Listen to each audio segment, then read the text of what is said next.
All right. What's good, everybody? This is Ryan Johnson with MoneyBass.com. All right, guys, back with another one. I know we were here last night, Tuesday night, doing a quick live stream, going over some things, some good things. Everybody knew it was waiting on those releases that were going to be coming out from Humminbird, those mega live releases, as far as your graphs, and especially that mega live system. So we went over that yesterday, had a little bit of fun with that, but I forgot to do the how would you fish it segment. So that's something that we're going to make sure that we get into tonight, guys. And I know you guys have seen the title of this video and the thumbnail. So we're going to get into a little bit of just have a discussion as far as what is the future of fishing, what are your thoughts on it, and just kind of do a quick review of Hank Parker. I know you guys know about Hank Parker, a legend in the sport, guys. So as you guys come in, just make sure you hit a 1 in the chat. You know the routine. Just want to make sure everybody can hear me okay, see me okay, and then we will get into the topic for tonight. And again, just give the guys just a few minutes to come, just kind of trickle into the live stream. And then we will get straight into it. Give a few shout outs. You know how we do. And after that, we'll get into the how would you fish it segment. And I think we might have a little special guest that might pop up, and just give their outlook on the future of fishing and how they see things. So we can kind of see it from a different perspective, guys. So we'll have a little fun with this one tonight.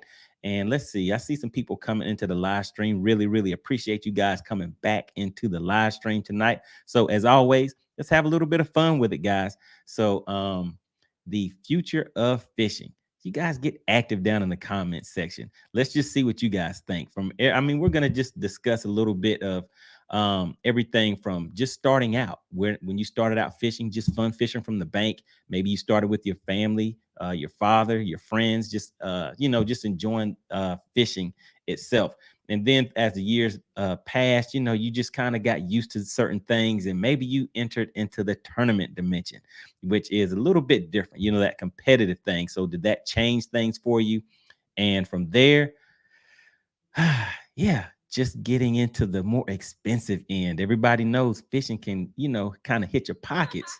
So we'll talk about that a little bit too, guys. And we'll mix in, of course, a little bit of the live imaging all the way up to what is going on now. And how do you guys see that as far as affecting fishing? And does it make you see things in a different way? So hopefully, we can get into it, have a good time with it as always, guys. But let's see, who do we have checking in? All right, so right off the bat, we had Joseph checking in, a member of the Money Team. What is going on, Joseph? Glad you are checking in. He says, what's up, guys? Hope to see you all make it in soon. All right, sounds good, sounds good. And again, guys, make sure you always check the description of the videos. I try to put important information in there that I think is very important to help you out, as far as if there's any products, any discounted products. And also, the other thing, guys, you guys have been asking about the merch. The links for that are down below, and also the gaiters. So with those, the link for these gaiters that I was showing you guys that you were asking about, that link is in the description only. It is not in the YouTube store yet. So that is another one right there that you guys were asking about. But you can just take a click on that if you want to support the channel and get some of the merch. Really, really appreciate that. All right, let's see who else we have. We have Michael with High Tech Redneck Fishing checking in. What is going on? He says, what's up, guys? All right, glad you are coming back and checking out the live stream. And also the other thing about the Money Team. Joseph is a member of the Money Team. If any of you guys are interested in that, the link is pinned to the top of the chat. Just a way to, just support the channel. And it gives you a few perks. You'll see that he has a special badge next to his name. And the longer you have been a member of the Money Team, that badge kind of changes with time to kind of show that you are a senior member of the channel. So really, really appreciate that. And want to give a shout out to some of the members of the Money Team that have been supporting the channel. So we have Paul Gavinsky, Michael Jenkins, Mark Scott.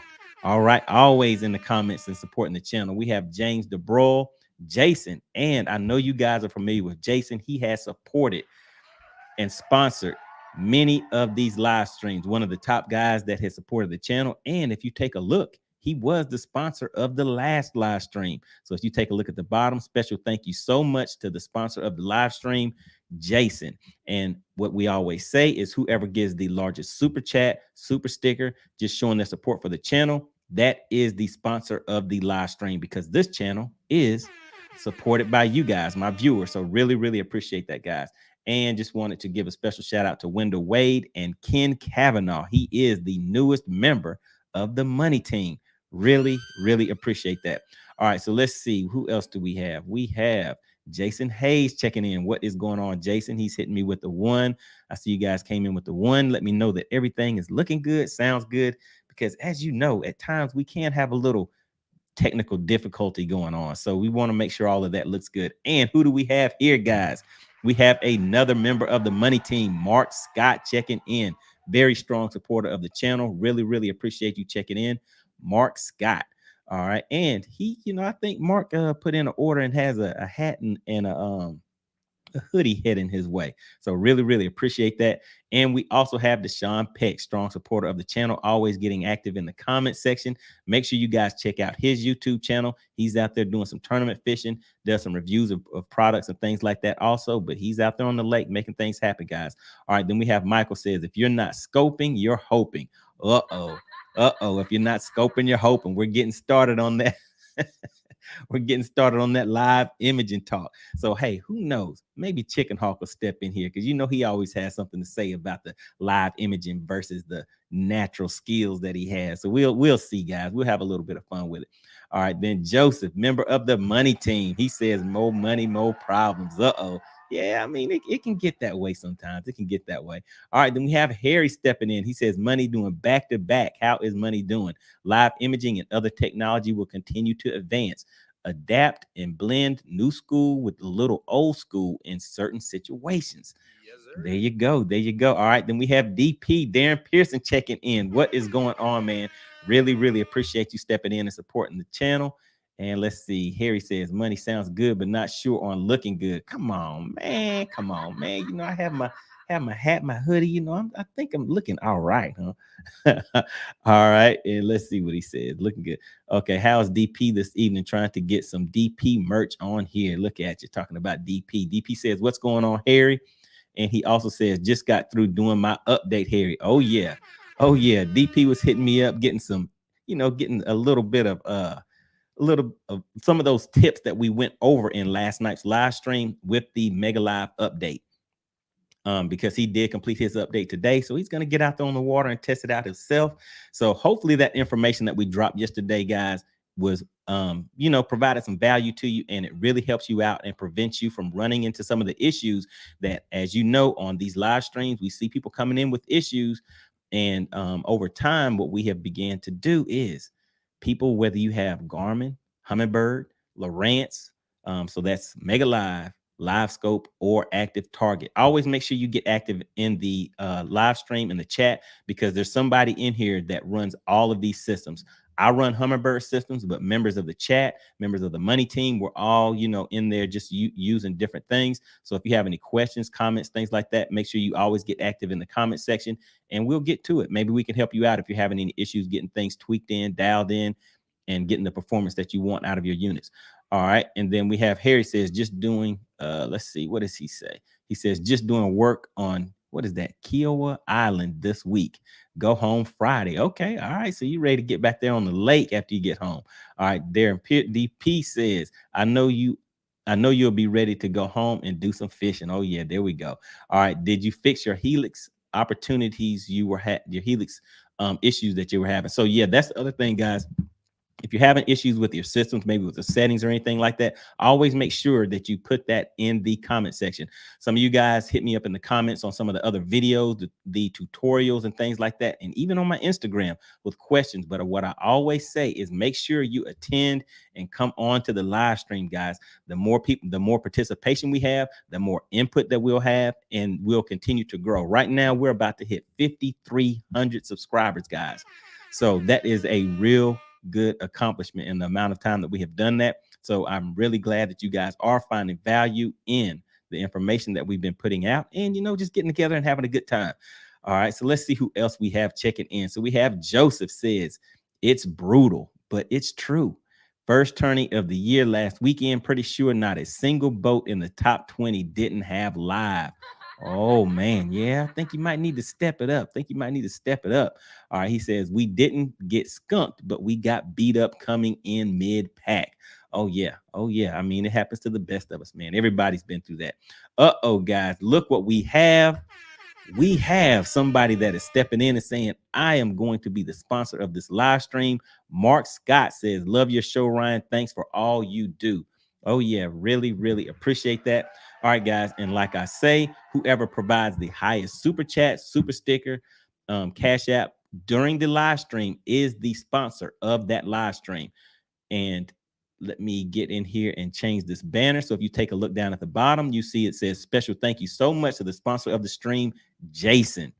All right. So Jason was the sponsor of last night's live stream. But today we're stepping in and changing that over. So let me go in here and change this banner over to Mark Scott. Really, really appreciate the support of the channel. Always active in the comments and getting some good results out there on the lake. He sent me a few pictures on my Instagram with some of the results that he's getting out there. So he has that Mega Live system dialed in. He has that 360 dialed in. And I think Mark even said he has that target lock on there. So he is out there doing it big, guys. He's making things happen. All right. So really, really appreciate that, Mark. Mark is the current sponsor of the live stream. Really, really appreciate that, Mark. All right, so let's see who else we have checking in this evening. So Darren Pearson says, Carrie didn't get a chance to go out on the water with the updates, but as far as the other stuff, I got it fixed. All right, so yeah, so we're out here making things happen, guys. So I remember we were walking Darren Pearson through some issues that he was having that could have been some wiring issues, could have been some network issues, but we kind of went through some things during the live stream, gave him some ideas and things that he could check on. Now he's back saying everything is looking good, guys. And he just completed the most recent update.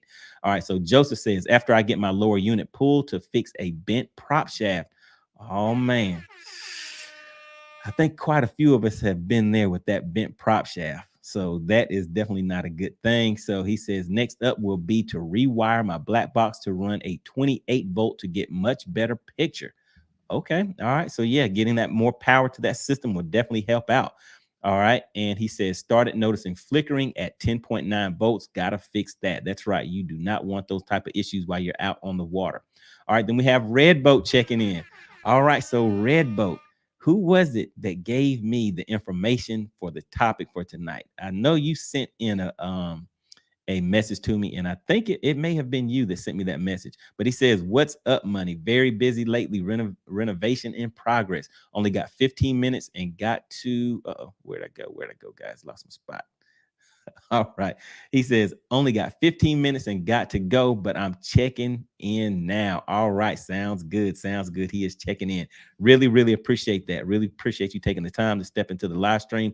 Then we have Vernon Neal. He says, fishing is here to stay. I remember the old school hula popper, jitterbug, and H&H spinner baits. Uh-oh, he's getting in on it. All right. And he says, things have really advanced since I started fishing in the late 70s. Oh yeah, I think that may have been around the time where I caught my first fish. Hey, so yeah, we've been out here doing our thing for a while. All right, uh-oh, guys, what is this? We have Tony Luke stepping into the live stream. I think this is the first time I've seen you in the comments. Really, really appreciate you stepping in. Let's see what he says. He says, what's up, money? Not working any contracts tonight. Tuned in, hitting Sinclair in the morning with the live scope. Uh-oh, he's going to go out there and put in some work. I heard he's out there being the man. He's the man out there on Sinclair.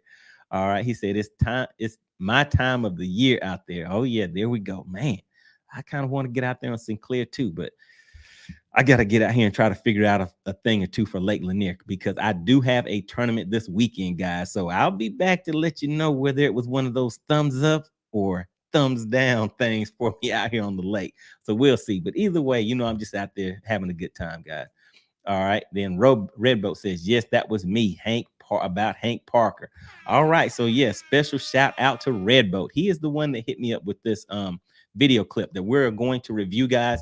And it's just another one of those things where we're going to step through it, just kind of break it down a little bit. I'll tell you my thoughts on it. And as always, I want you to get active in the comments and let me know what your thoughts are on the topic that we are going over as we review this video, guys. So like I said, get active in the comments. We always feed off of the comments that are coming into the live stream. That is what keeps it going, makes things kind of interesting when we're hearing different opinions and different thoughts on the topics that we're covering.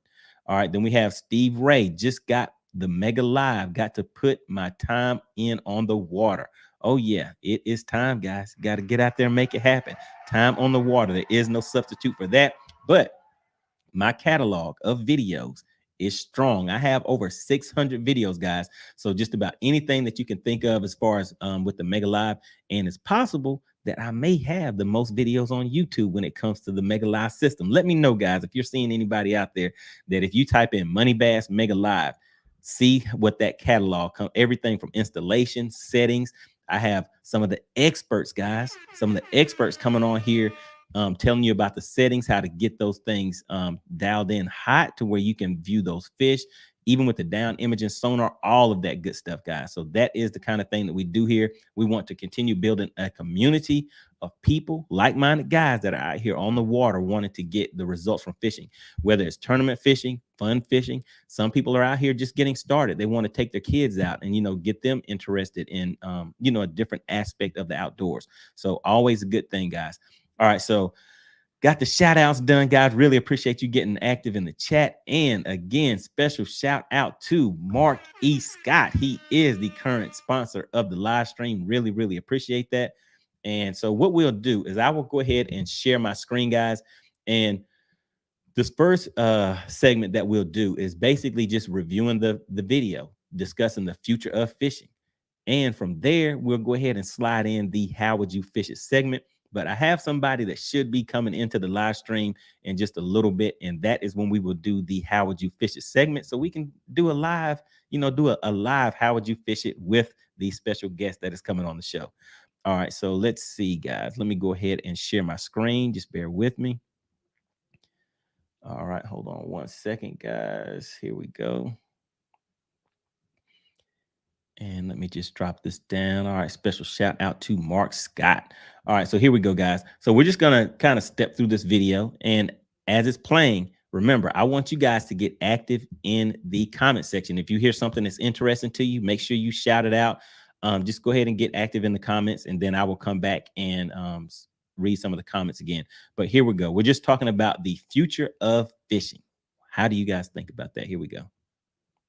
Really dear to me, and I think there's a lot of potential there to grow our sport through it, but I'm hearing a few negative things, and I go to a lot of events. I speak to a lot of students, and I do a show every year with a high school team, and I let them have the front of the boat and let them evaluate the water, and I let them talk to the camera and what's on your mind, what's going on with high school fishing.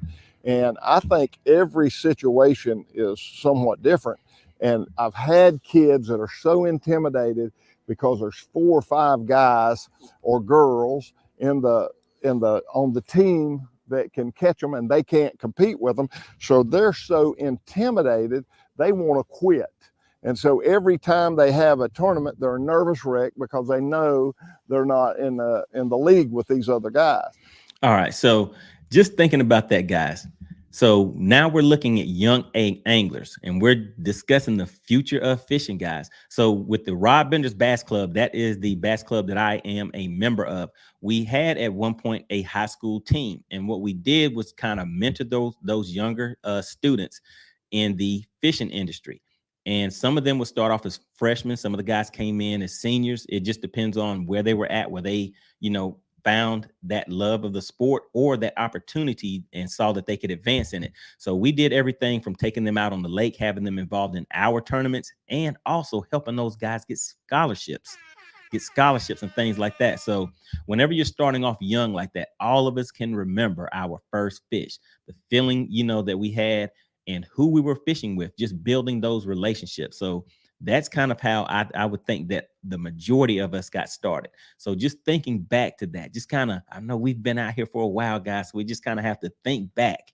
how did we feel when we were younger like that and we were going out there fishing, even without the competition side of it? So now we're starting them off and adding in that competition side of it. So now they may get out there, and if they don't get the results that they were expecting, or they're seeing other people that are getting results faster, like how is that affecting them? So there's always lessons to be learned. So this is a good way, a good thing, you know, to get out there and have them spend the time on the water and get that mentorship. So that is something that we always have to keep in mind. But what are your thoughts? Let's see what you guys have to say, and let's go ahead and keep listening to what Hank Parker has to say. And in those situations, I would like to see the coach step up and say, hey, man, let's just have a fun tournament, and let's rotate partners, and let's don't have a competition today. Let it be about fun. Let's learn together, and let's share information and be buddies, fishing buddies, and not in a die-hard competition. All these guys feel like they're Jordan Lee or they're Kevin Van Dam or they're some great angler, and there's so much on the line, and they forget the fun part about it. I was in a deal where I watched. All right, so let me just pause it right there real quick. So yeah, so that is the thing, guys. That fun part about it is where we all basically started off. But actually, I have to add this in. Some of it started off where it was a fun aspect to it, but at the same time, we needed to put something on the table for dinner. So there's different aspects of it, but in the end, that outdoor feeling, that going out with your dad, your uncles, just your family members, and in even while that is going on, you still had the competition, like who caught the most fish or who caught the biggest fish of the day, that type of thing. But it wasn't, like it was a tournament, but you still had that enjoyment that went along with fishing, especially whenever your uncle or your dad or somebody bought you that one lure that you had always seen somebody else using. You're like, wow, I'd like to have one of those. And they hand that over to you. It's just a feeling that you never forget. So the future of fishing, that is kind of what we're looking at whenever we're taking our kids out there, whenever we're starting them off in high school tournaments, things like that. So let's go ahead and see what else he has to say. So intimidated, they didn't want to fish anymore. They just wanted to quit. Don't let them quit. Restore them, come back, have some fun, and have some fun events, and don't let it be so competitive. Competitive fishing is wonderful. I made a living at it. It's why I am where I am. But that ain't what fishing's all about. Fishing's all about you enjoying the experience on the water and catching fish and sharing that with somebody else. That's the basic foundation for fishing. Competition's a byproduct. So let's don't major on the minor. Let's major on these kids getting exposed to the wonderful life of fishing and the great opportunity, and let's share and let's make each other stronger. Let's don't discourage others to quit the sport. All right, there we go, guys. That is a very strong statement. So the thing about that is that enjoyment of fishing and building that community. So to me, that is one of the main factors of this channel. What we're trying to do here is build that community, come back and share information, give things that will definitely help other people be able to come back and give those success stories. Like, for instance, we have Michael with High Tech Redneck Fishing. He says, my dad is my net man, and he's AKA 1010 because he came in talking about he caught 2 10-pounders in one day, guys. So that is a feat in itself. And I remember we were kind of messing with him a little bit because he said his dad is his net man. And I think he said his dad was like 76 or something like that. And we were like, hey, what you doing having your dad out there being your net man, putting him to work like that? So it's always a good thing, you know what I mean, to get out there and have fun, guys. All right, so Gopher Hayes says tournament fishing is not fun unless you are competitive. Smash or get smashed. Oh, man. So yeah, he's saying you got to get out there and be ready to do your thing. So, but the thing about it, guys, some people do see it that way. They're just straight competitive. They're out there and they're out to win. Some people just like that atmosphere, that blast off in the morning, going out. Just some people will go out there and they'll run their boat 60, 70, 80 miles an hour. And that is the highlight for them. I mean, yes, they may catch a fish or two, but they're enjoying the overall experience. It's not about for them what they bring to the scale. So each person is enjoying fishing in just different aspects of it. Some people go out and as they're running across the lake, They're checking out the scenery. Some of these lakes, I mean, you're out there running the lakes, you see the mountains, you see the eagles flying by, you're seeing things that other people do not get to experience that sometimes we take for granted. So there's a lot of things to it. You know what I mean? So let's see who else we have stepping in. Uh-oh, guys, what is this? We have the Epic Boys. Epic Boys Fishing stepping in. It says, MoneyBass, the Epic Boys crew is ready in a couple of minutes. We have to figure all this out. All right, there we go, guys. So that is going to be our special guest stepping in. So we're going to finish reviewing this video and give them some time to get everything, set up. And then what I will do is drop the link and, and have them come up. And then we're just going to talk a little bit about the future of fishing, how, how they've evolved, and just talk about their YouTube channel a little bit too, guys. All right, so let's go ahead and see what else Hank Parker has to say. So much innovation in my career. Of course, I started back when we towed our boats with horse and buggy, but I think the biggest single change has been in electronics. I started, of course, it was with the flasher, 2 lights. I used a Humminbird Super 60 and thought it was amazing, the technology and how great they were. And you could see how deep it is and see fish and see structure. And it was just amazing. But you had to spend a lot of time learning how to discern what all those little lights meant and what you were looking at. And so as time developed, lots of things changed. All right, so guys, think about that. What he said is you had to spend a lot of time learning what those little dots and everything were. And he's talking about with flashers. So if you think about it, guys, what is the difference now? You saw what we went over last night, what I showed you on the screen once I completed that Mega Live 1.20 update. And prior to that, when I was out there showing you guys the things on my side scan, my sonar, my down imaging, you're seeing dots, you're seeing blobs on the screen. So to the average person that does not use electronics, they're just seeing blobs on the screen. Back then, you're using that flasher. You're pretty much seeing something flash on the screen. So it's kind of, to me, all relative. So what they were going through in the past, now we're pretty much in the same thing, which is considered the future. But I mean, it's the present right now. But we're moving through and seeing these advancements in fishing. But let's see what else he has to say. Liquid crystal was an innovation that was mind-boggling and changed the game completely. But the big change was not really but about 15 years or so ago when Humminbird came out with side imaging. It just mind-boggling, the technology that the electronics and troll motors. I'm fishing a lake today full of grass. All right, so think about that, guys. He's talking about the innovation of side imaging. How many of you guys remember when side imaging came out? And now you can set your unit out to like 100 feet out and start seeing isolated rocks, seeing grass lines, seeing all kinds of things that you weren't able to see before. Now we know that there are some of the pros that had those way before we did, and we were wondering like, man, how are they always going out there and getting those results? So over time, we began seeing how we could do it too. So those electronics kind of put us in the game too. It kind of helped us get to where they were faster, because obviously if that is their job, we don't have the amount of time that they have to spend out on the water. So we had to figure out something to kind of kill that learning curve a little bit. So that side imaging, you saw how he mentioned that was a real game changer. And at that time, how many people do you think were complaining and saying side imaging is just ruining everything? Because now you're catching all of these fish, you're locating structure, you're able to find and locate fish that you weren't able to find, locate, and catch before. So think about that. I mean, does that sound familiar? Is that something that you're kind of hearing nowadays about a certain type of electronic that's out there? All right, so let's take a look and see who else we have stepping in here.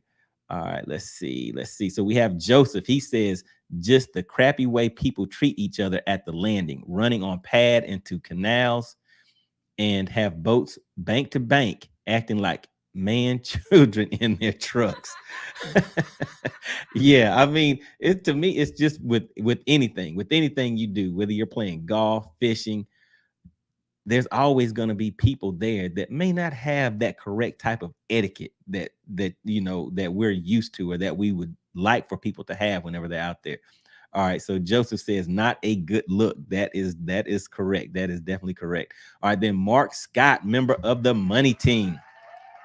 Oh, and also can't forget Joseph. He is a member of the Money Team also. So Mark Scott says, I'm an avid bass fisherman. That is true. He sent, like I said, guys, he sends me pictures on his Instagram holding up some nice ones. And he was doing that with his 360 and that Mega Live. So he has both of those dialed in. All right. And he says, let me see, I'm an avid bass fisherman and walleye. Yes, that is true. I think he sent me some pictures of that. He says, and king salmon. Yes, that is true. I think he sent me some pictures of those too. He says, I used to tournament fish for years. Now I only fish for myself with my son and grandsons. I'm much happier now. There you go, guys. That really is what it is all about. It's kind of like going full circle is what I would call it, because how did we start out? Not many of us started out fishing, tournament fishing. So we started out for the fun of it. We went through that full experience of the tournament scene and everything. And then in the end, as we start seeing our kids and we want them to enjoy the same thing that we did, we kind of lose that competitiveness a little bit, and it kind of transfers into something else. So I understand exactly what you were saying, Mark, but every once in a while, it doesn't hurt to hop out there and see where you're at in the game, hop in one of these tournaments every now and then. All right. But yeah, good deal. I definitely agree with that. All right. So Vernon Neal says, fun is the key word. My dad taught me you're not going to always catch fish. Just enjoy the surroundings and appreciate the time we spend together. I didn't get it then, but I definitely get it now. That is so true. Definitely so true. And those are the memories that we look back on. And even now as adults, whenever we are taking the time to introduce our children to the same experiences that we had, I mean, it kind of rejuvenates something within us also. So to me, it's a win-win situation. And you can just see that joy that's within them whenever they're starting to learn and they're starting to see these new things. All right. So Red Boat says, my dad and my three brothers coached me a lot about how to fish. And if I did not have a good day, they reassured me that you will get better. That taught me patience. Oh, yeah. So that is a good deal right there. I thought you were going to say with three brothers. You know how brothers can be if you get out there and you don't catch some fish. Those brothers can be tough sometimes. But yeah, that's a good deal. All right. Then Joseph agrees with Mark 100%. All right, let's see what else we have here, guys. Let me just go through. I think we have just a few more comments. Then we will get back to the video. Then we will pull up our guest and just have a little conversation. We'll have a little bit of a conversation. And let me see. All right, hold on one second. I see they are ready. Let me just get through a few more of these comments real quick. Hold on one second. Let me drop this link in the comments. So this link is for the Epic Boys. All right, Epic Boys Fishing. So let me get them up and have them come on into the back. And then we will, let's see. We will get to that part. All right, guys, just bear with me real quick. I'm just trying to get a few things set up, just doing a bunch of things at the same time.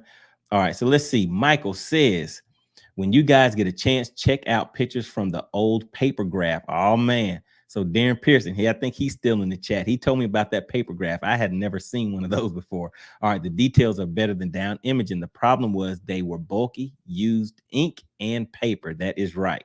All right, then Michael also says they said the same thing about paper graph, that it was changing the game. You're catching all the fish. You're going to drain the lakes. I see you. I see what you're saying. All right, then Joseph says, he's laughing. He says, every time we get on the boat is a tourney. We have a clicker in the front and clicker in the back and a clicker on the ice chest. I got you. If it touches inside the boat, it counts. There you go. Hey, that's what it's all about right there. All right, then Gopher says, Mark Scott probably from my area. I fish walleye tournament, salmon, and trout fish, and live close to some amazing smallmouth lakes. That's the other thing, guys. Make sure you're getting active in the comments, because there are some guys that are in the same areas, fish the same lakes. Some of the guys have actually linked up and went fishing together. So like I said, we're building a community of people here that is out here getting active, having a good time, sharing information, making sure we all get better. All right, so we have Epic Boys. They said they are ready. So I sent that link. So the link is in the comment section. All you have to do is just click on that link and it will bring you backstage, and then I can pull you up. Let me get through a few more of these comments real quick. So we have Red Boat says, Money, I still got the old flasher on my boat. When I'm running, I don't use it. It just looks cool. All right, there you go. There you go. All right. And Mark Scott says, Ryan, don't get me wrong. Every time me and my son bass fish together, it's a major competition between us to catch the most fish.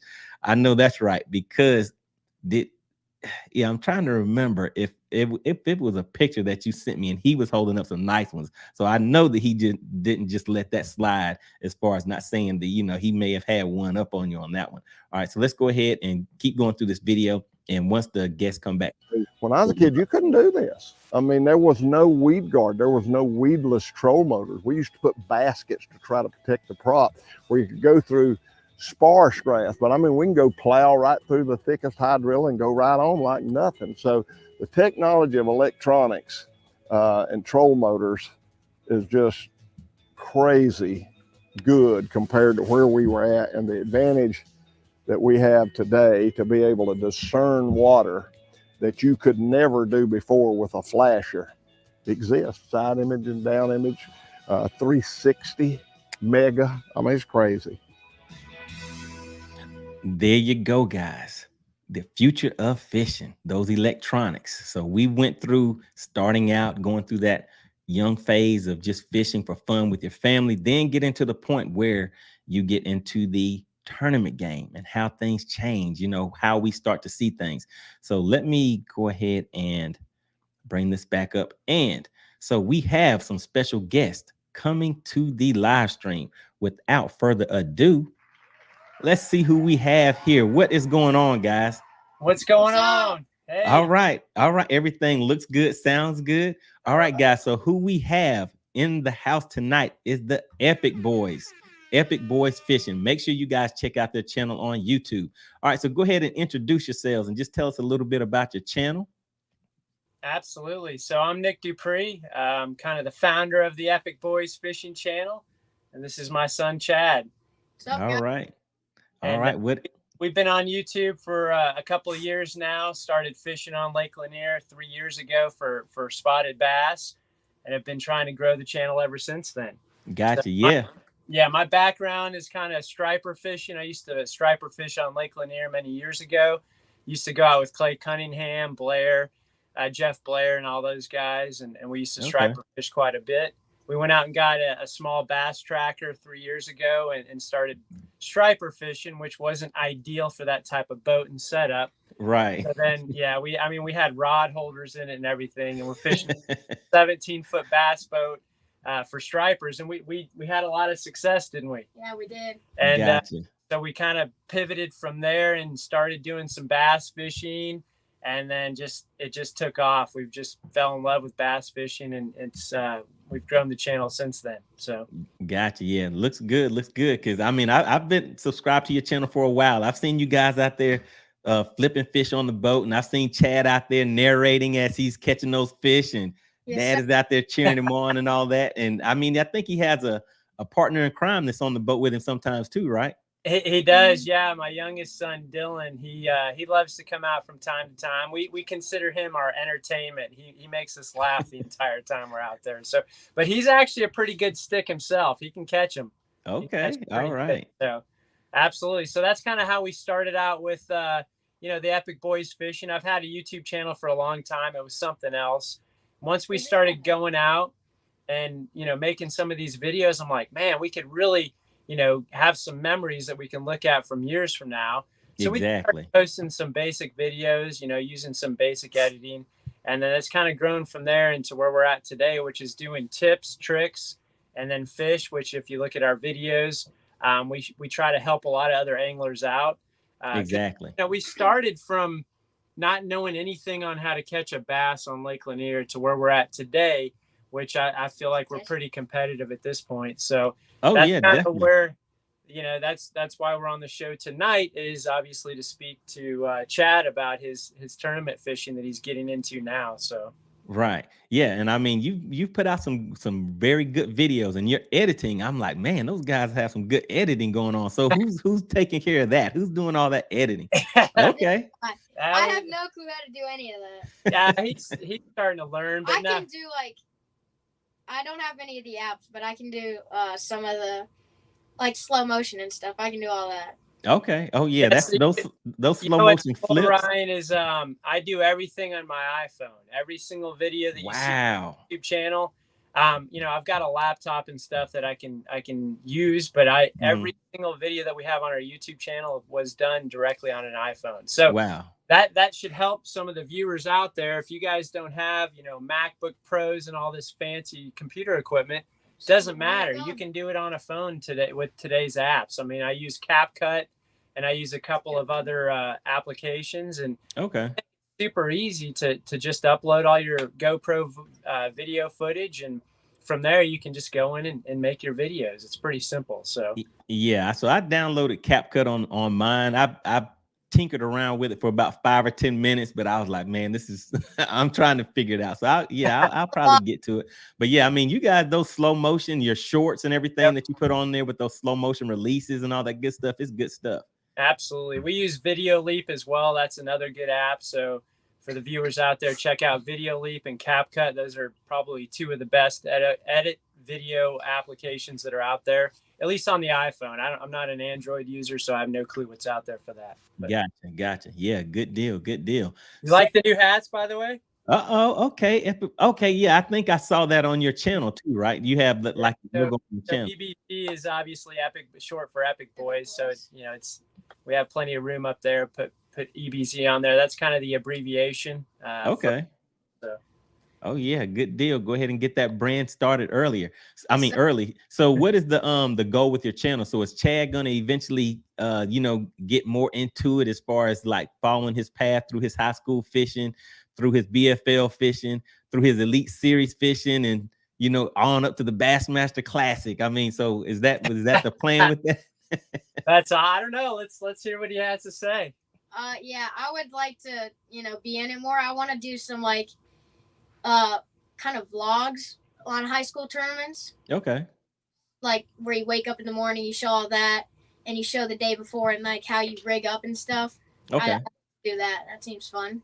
Okay. Yeah. And I mean, even when you're at your tournaments, if you just start going around and just interviewing the anglers, Yeah. I mean, because you can actually do that with your phone. I mean, your dad has already talked about CapCut, things like that. So, I mean, that would be something that would start getting you out there a little bit more, because as you advance within the sport, even if you're looking at the scholarship realm of it, just having that following already built up, you know what I mean? It becomes that you already have a following. So you already have value that you're presenting to people, and you've been showing a track record that you just continue to build on. So yeah, so that's definitely a good thing. No, that makes perfect sense. And in the goal, kind of like you, MoneyBass, I mean, you've built up an amazing brand with obviously your YouTube channel and the followers that you have now. I mean, everybody knows who MoneyBass is, right? And we're kind of, I don't think we're at your level, but we're certainly getting there to where everybody knows who's Epic Boys, right? Everybody Definitely. Boys crew. So we've been, my goal initially when we came up with that name and started kind of moving that brand forward was just to grow it, right? To get everybody to know who the Epic Boys fishing team is. Okay. And kind of started out with that name, just kind of, I think we came up with the idea and the concept. The kids helped with that years ago when it started off when we did this, like, I think it was Epic Boys Weekend. That's right. Epic So, Boys Weekend. Like, we did a ton of fun things because my mom was gone on a trip. Okay. And so we all did this like fun stuff, like we went bowling and golfing and stuff. And I think it started from that, and then it just we did Epic Boys Fishing, Epic Boys Golf, stuff like that. That's where the name came from. So Gotcha. Yeah, absolutely, it's all about growing that brand, right? That's right. And so now it's Epic Boys Fishing, and so now you are actually fishing in it's the high school tournaments, right? Yes, sir. It's South Forsyth High School. All right, South Forsyth High School. Okay, so how's that going? How did you get into that? And just tell us a little about that experience. My friend told me about it, and so I talked to my dad about it, and he said, yeah. And so he talked to the coach, Scott, and he allowed us to be on the team. Gotcha. Yeah, so we reached out to him because he's actually, Chad's in 8th grade right now, so he's not in high school yet. So we reached out through some fellow contacts to the actual coach of South Forsyth and had a conversation with him. And it actually, this is the cool part about it. He actually checked out our YouTube channel. I was like, wow, you guys can actually catch them. Okay. Yep, that's it. Right. Exactly. So that YouTube channel, I think, probably helped catapult us to get on the team as an 8th grader. Yeah. Versus, wait until he's in high school. So we're excited about that. Right. Yeah, definitely a good deal. So how are you enjoying that experience? How does it feel getting up at, what is it? Probably 3 or 4 in the morning. It's like you have so much adrenaline. I'm like just ready to go. Like I woke up the first tournament, which was last weekend. I woke up like before my alarm went off, and I was just ready to go. Gotcha. Adrenaline. I was up ready to go before we had planned to leave. Yeah. So to your point, MoneyBass, we were supposed to leave about 5 o'clock to go up to Laurel Park, which is where the blast off is going from. I got up at 3 because I had to get all the food, get the coolers ready, put all the rods in the boat. And these guys were going to get up about 4:35-ish and leave pretty much right then. Well, they got up early, and his partner and him came bebopping down the stairs way before they were supposed to get up. I'm like, what are you guys doing? It's 4:30. What are you doing? They're like, let's go. I was like, yes. Right. They love it. These guys are in it to win it, baby. Gotcha. Good deal. Good deal. So tell me a little about your pre-fishing, getting prepared for the tournament. How are you doing out there? Because things change out there a lot depending on those weather conditions and fish move. And I know you guys do a lot of offshore fishing too. Most of the stuff I see you guys are doing offshore. So tell me about your practice for the tournament. Then we'll get into the tournament, see how that went. So we practiced the day before, and it was definitely a little different conditions because it was sunny. And we couldn't really get them to bite. We did find a lot of fish, though, so we had a game plan built up for the next day. And we felt ready to go until the next day because you couldn't catch them. So you were finding the fish during practice, but you weren't catching them? Yeah, we found tons of fish. We found this one. Where was it? Up on the north end, up in Little Hall, Little Hall, and no, it was north of Little Hall. It was in Little River and Wahoo area. Area. Mm-hmm. On the very north end of Lake Lanier. So little muddier water type conditions from all the rain and stuff we've had. We love to fish up there. We've had a lot of success over the years fishing up in those areas. Gotcha. We know the lake extremely well up there. We know where all the ditches are. We know where all the rock piles are. We know where all the ledges are and the channel swings. Right. So we've got all that information. So the day before when we did some practicing, which let's reverse a little bit. He hasn't had a lot of time to practice because he also plays on 2 basketball teams. So he does travel. Okay. And he plays on the South Forsyth feeder team as well. So there hadn't been a lot of opportunity to practice going up into the tournament. So we really had one day. So we spent that up north just because we've had some success, and that's where we were launching out of Laurel Park. And again, to his point, we found tons of schools, found lots of bait up there. I mean, there's tons of bait everywhere up in those 2 areas, Wahoo Creek and Little River.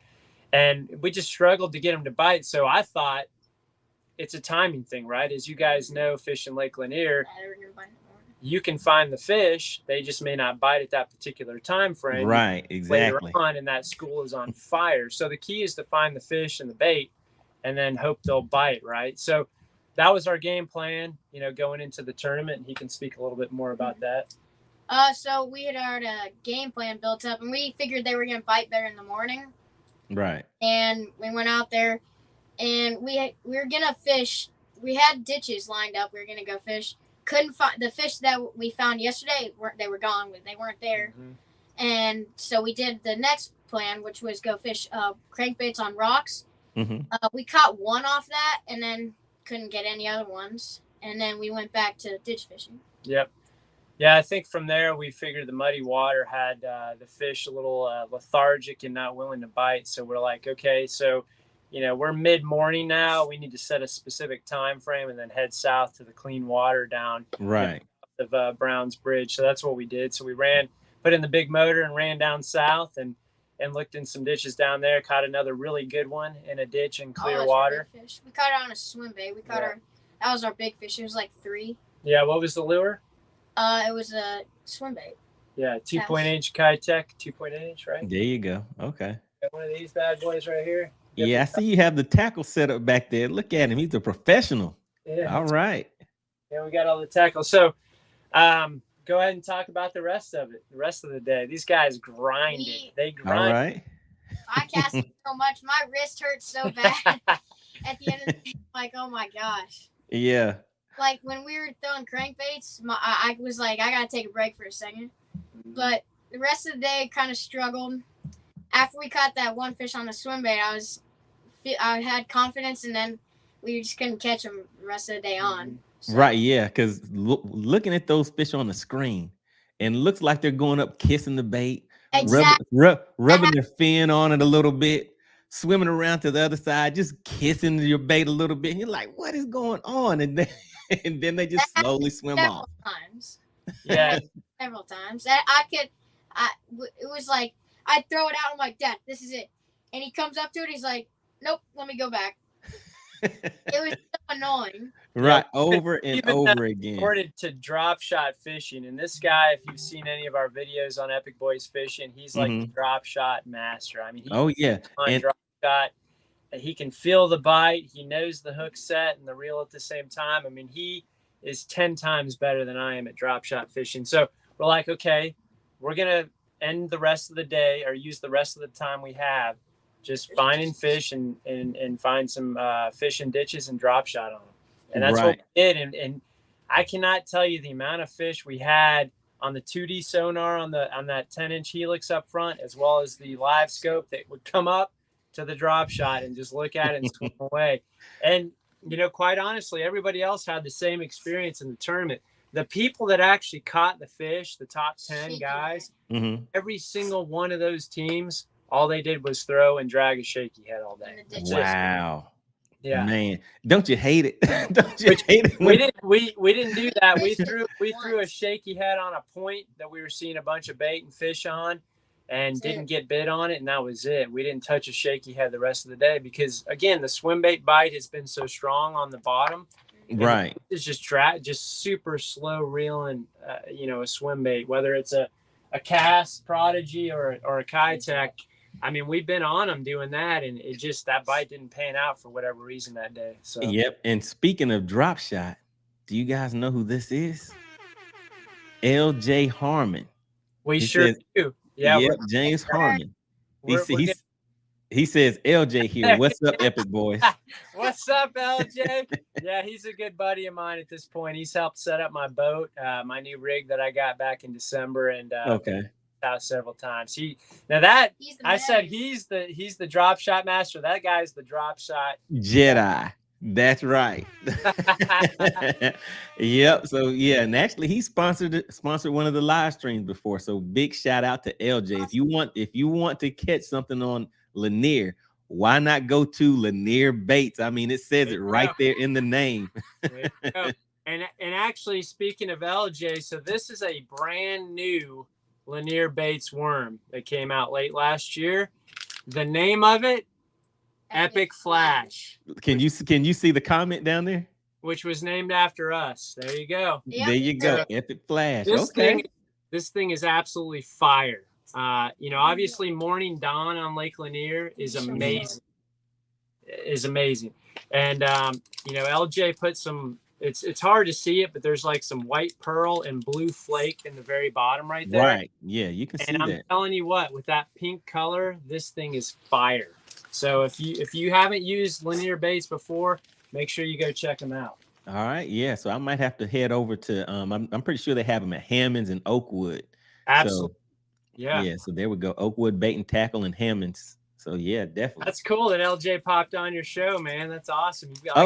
Got a good following. Oh, hey, LJ is always in here. You know, LJ gets in here talking trash. so we get in here, have a good time. So that's pretty much what it's all about. We get in here, talk fishing. I mean, a lot of us out here, we're trying to catch them. We're doing the same thing. We're watching them come up to the lure, watching them swim away.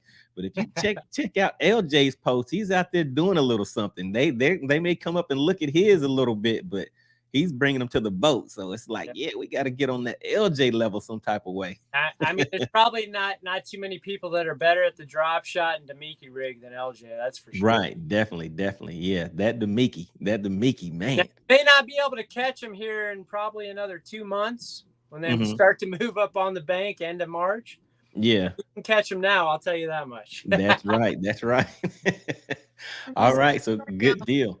So, okay. So did we finish talking about the tournament day? No, so we've been like a squirrel just going all over the place. Right. Okay. Yeah. So now, yeah. Go back to the tournament stuff, man. Look what LJ said. You tell me, Dad, when we going. Now let's finish talking about the tournament. What other questions and stuff do you have that Chad? Okay. So yeah, so you went out and you said that you caught, what was it, 2 good ones. You caught that second when you came down to the clear water, and then is that pretty much where you ended your day at, and you headed back to the? It is, yeah. We ended in Shoal Creek. No, well, we went. So we pretty much stopped fishing in Shoal Creek, but we went back north and just kind of screwed around for a little bit. Gotcha. And we found. Close to the. Tell them about what happened at the very end. This is typical fishing, right? This is typical. Right. So we come back. We check Sardis, right? And so we go in there. We see this flock of birds. We go over to it. Turns out they were eating bread. So we start to troll. We start to go out, and we look at the graph, and we like a huge school of fish. Wow. Okay. And we started throwing everything we had, and we would see them for 1 second on livescope, and then they'd be there. They were just running around. Yep. We couldn't get right and it was in the last 15 minutes when we found them. Gotcha. Yeah, we cut it close. We had to run that Yamaha pretty quick to get back to the weigh-in on time. We've all been there before. All right, so yeah, good deal. So look, let's go ahead and get into this segment that I like to call How Would You Fish It? And what this is, I'm going to bring up a video clip of whenever I was out on the water, and we're just going to take a look at water depth, the water temp. Are you seeing cover, structure? What are you seeing out there? And then just tell us how you would fish it. So what I'm going to do is just share my screen. Hold on just a second. All right, I have it muted right here. Okay, so here we go. All right, so you know how to read that screen right there, Chad, right? You know what you're seeing on that screen? Yes, sir. All right, so I have it muted because I'm talking in here, but let's just take a look and just play a little bit of it and just tell me what you're seeing and what you would do if you're seeing any fish, any cover, or anything like that. So what are you seeing out there on that screen? I'm seeing a fish like right above that cover. All right. Yeah, I see one as well. Might be one behind it as well. Yeah. Is that a brush pile? Yep, there you go. So let me, I'll pause it right when it gets back on it. There we go. So yeah, so that is a brush pile out there sitting at about 50 to 60 feet. And then you were right, on the other side of that was a, let me just see if I can just move it back just a little bit. Okay, yeah, so right there at about that 55, that's 65 feet. At about 65 feet, you can see that those fish sitting right behind that brush pile. So based on what you're seeing, you see I'm sitting in about 19 feet. Those fish are about 55, 50, well, no, actually that's about 60 feet out. So how would you approach this? If this is what you're seeing on tournament day and this is what you have to work with, what would you? I'd probably grab like a shaky head or something. And just because I don't want to get hung up with the swim bait, and I'd probably drag it through there. All right. And then maybe throw a swim bait above it. Just reel it slow. All right, there you go. So you would you throw that epic flash? Is that what you would have on that shaky head? Maybe. I might have. What is it called? What's the baby? Robo worm. Oh, robo worm? Yeah. Robo worms? Yeah. He likes the robo worms as well on shaky head. Gotcha. Okay. All right. Sounds good. All right. So anything else that's what'll get that fish to the boat for you? Yeah, probably. All right. There we go. Possibly jig. He likes the jig fish, so jig might work. Wait a minute. We have somebody down here that has something to say about that robo. Can you see that? gotta be LJ. Uh-oh. He says, what? Robo. Robo. Like, what is going on here? You know, we've actually, in all honesty, we've really never used a linear baits worm on a shaky head. We've always used it for drop shot. It's money for drop shot, and it could be extremely good and effective on a shaky head as well. We've always used, we like a little bit bigger profile for shaky head, whether it's a Senko or a larger robo worm. That's typically what we use. So we save all the LJ worms, the linear baits for drop shot. Okay, I think he might understand that because this is what he said. He said casting is overrated. So. Yes, that's why I told you he can catch them with the best of them right now, but once they move shallow, he's casting up shallow like we are. Gotcha. He said it. Look, that's hilarious. All right, and so there were a couple of those. So the fish behind that brush pile looks like it's suspended a couple of feet off the ground, maybe 4 feet. And then that other one is in the brush pile, sitting up on top of it. So that could be good for a small swim bait, swimming it right above that brush pile. Obviously, the fish typically will feed up, right? So if you run that swim bait 2 or 3 feet above that brush pile on your live scope or your Mega Live imaging, I think that could be super effective as well. Right. And so if you take a look at the screen, what I'm actually throwing right here is an A-rig. I just wanted to see what type of reactions the fish would give. So you can see those fish, they follow that A-rig out of that cover, and you can see me reeling it up to the boat now, but you can see them coming out of that brush pile now. So that's the other thing about throwing those moving baits. So when you throw that swim bait, so you see all of those fish coming out of there now that you weren't able to see before.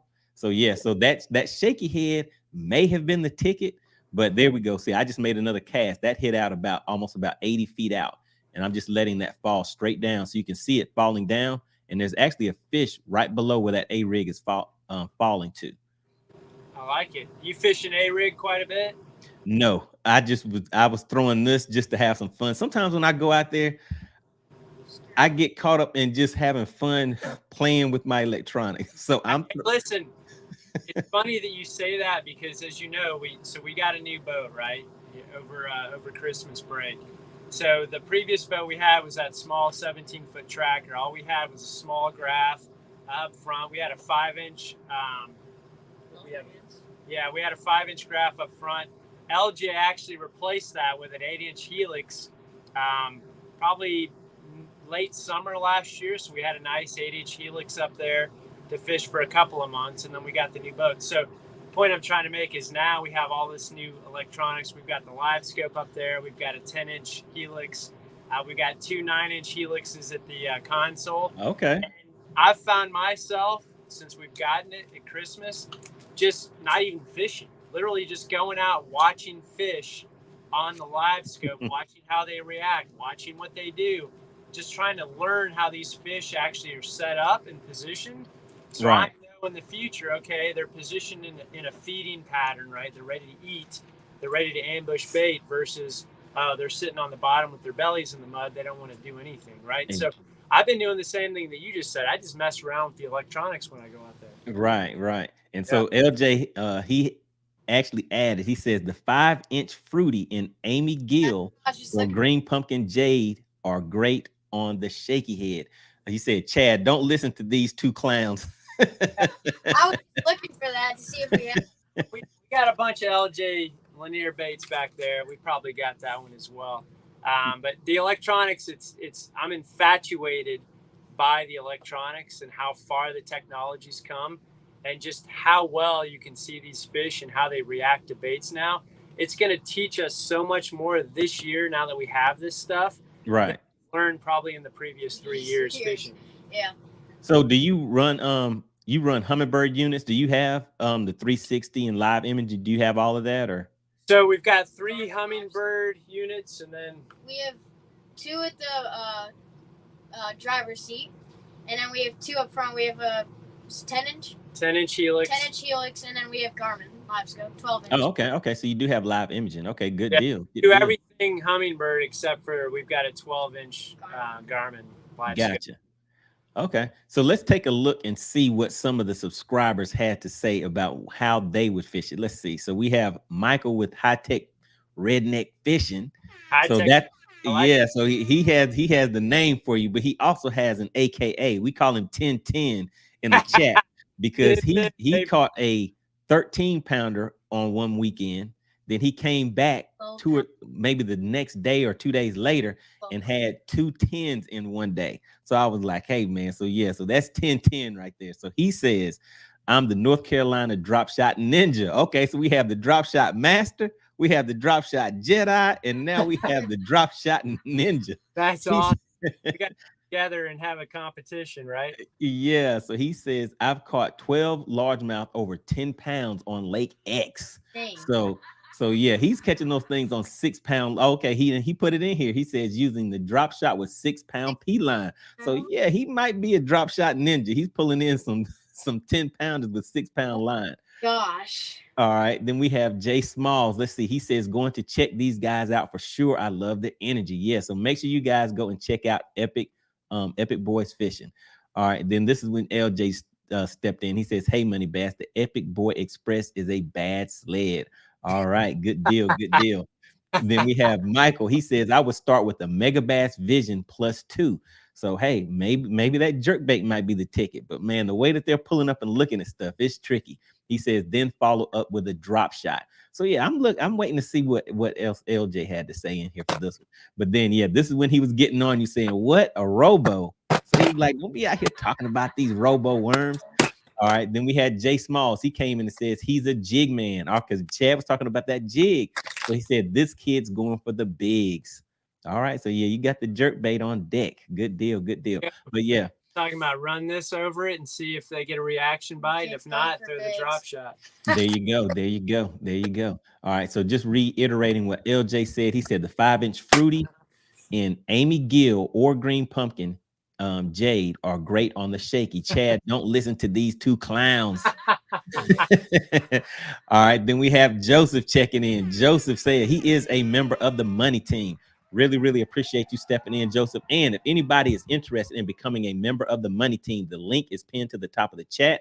Basically, the Money Team are just people who come in and just show support for the channel. They are members of the channel. It just comes with a few perks. As you see, they'll have a badge next to their name. And the longer that they are a member of the Money Team, that badge kind of changes with time. And anytime that we have sponsors that come in and they offer products and things like that, the Money Team members, sometimes we will send out free products to them so they can go and test those baits out on the lake, come back and give us results here. So the Money Team really appreciate it. So Joseph says Duralast rattle trap all day. So that is kind of an inside joke with the channel because I have a nemesis that'll come up here every once in a while. He could be watching in the background, but he's not in the comments. But he's always challenging me, saying he's going to beat the brakes off of me when he catches me out on the lake. And so that is Chicken Hawk. So that's what that Duralast comes from. He comes up here holding up Duralast, saying that's his sponsor because he's going to beat the brakes off of me.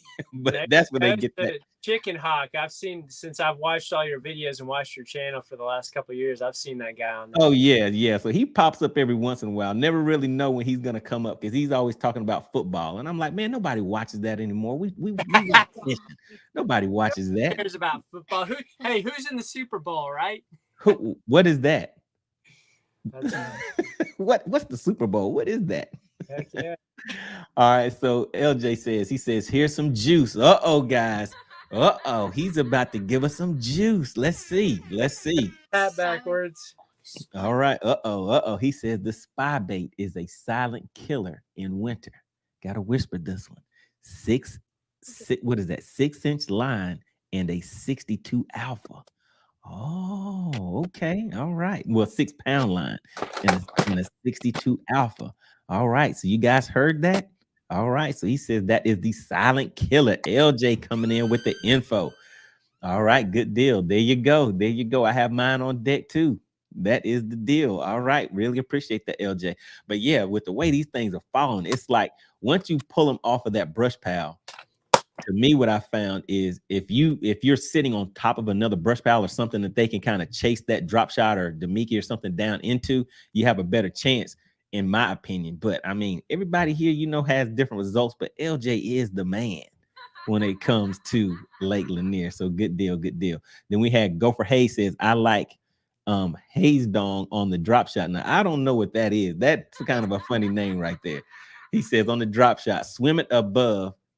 If that doesn't work, drop it in their face. So yeah, so there you go. So that drop shot is still a go-to thing. I think that's a mega bass small swim bait. Gotcha. All right, good deal. All right, then LJ says the new boat with the electronic setup will change their world this coming year. Okay, there you go. And let's see. Michael says you guys have to try the missile robo drop shot worm. 1010 came on watermelon violet. There you go. Watermelon violet. All right. Then LJ says, yes, 6-pound line. That's it. There you go.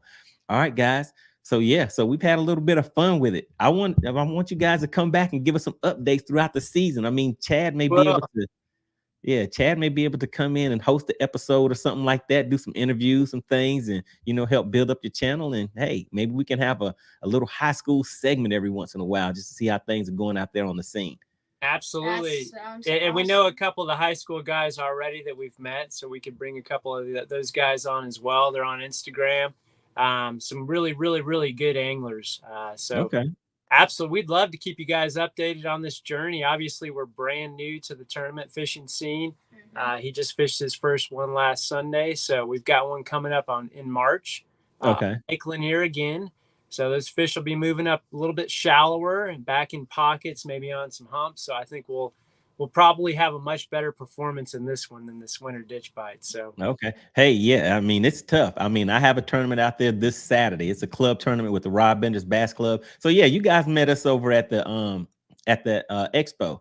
So there was a few guys. I think there was maybe like 5, 6, 7 of us there. So yeah. I mean, yeah, so there's probably about close to 30 guys in the club. So all of us weren't there, but we'll be out there at Bayless Boat Ramp, seeing what we can do on Lake Lanier, see what happens out there. So well, good luck, yeah. Brian. We appreciate you having us on your channel, and thank you.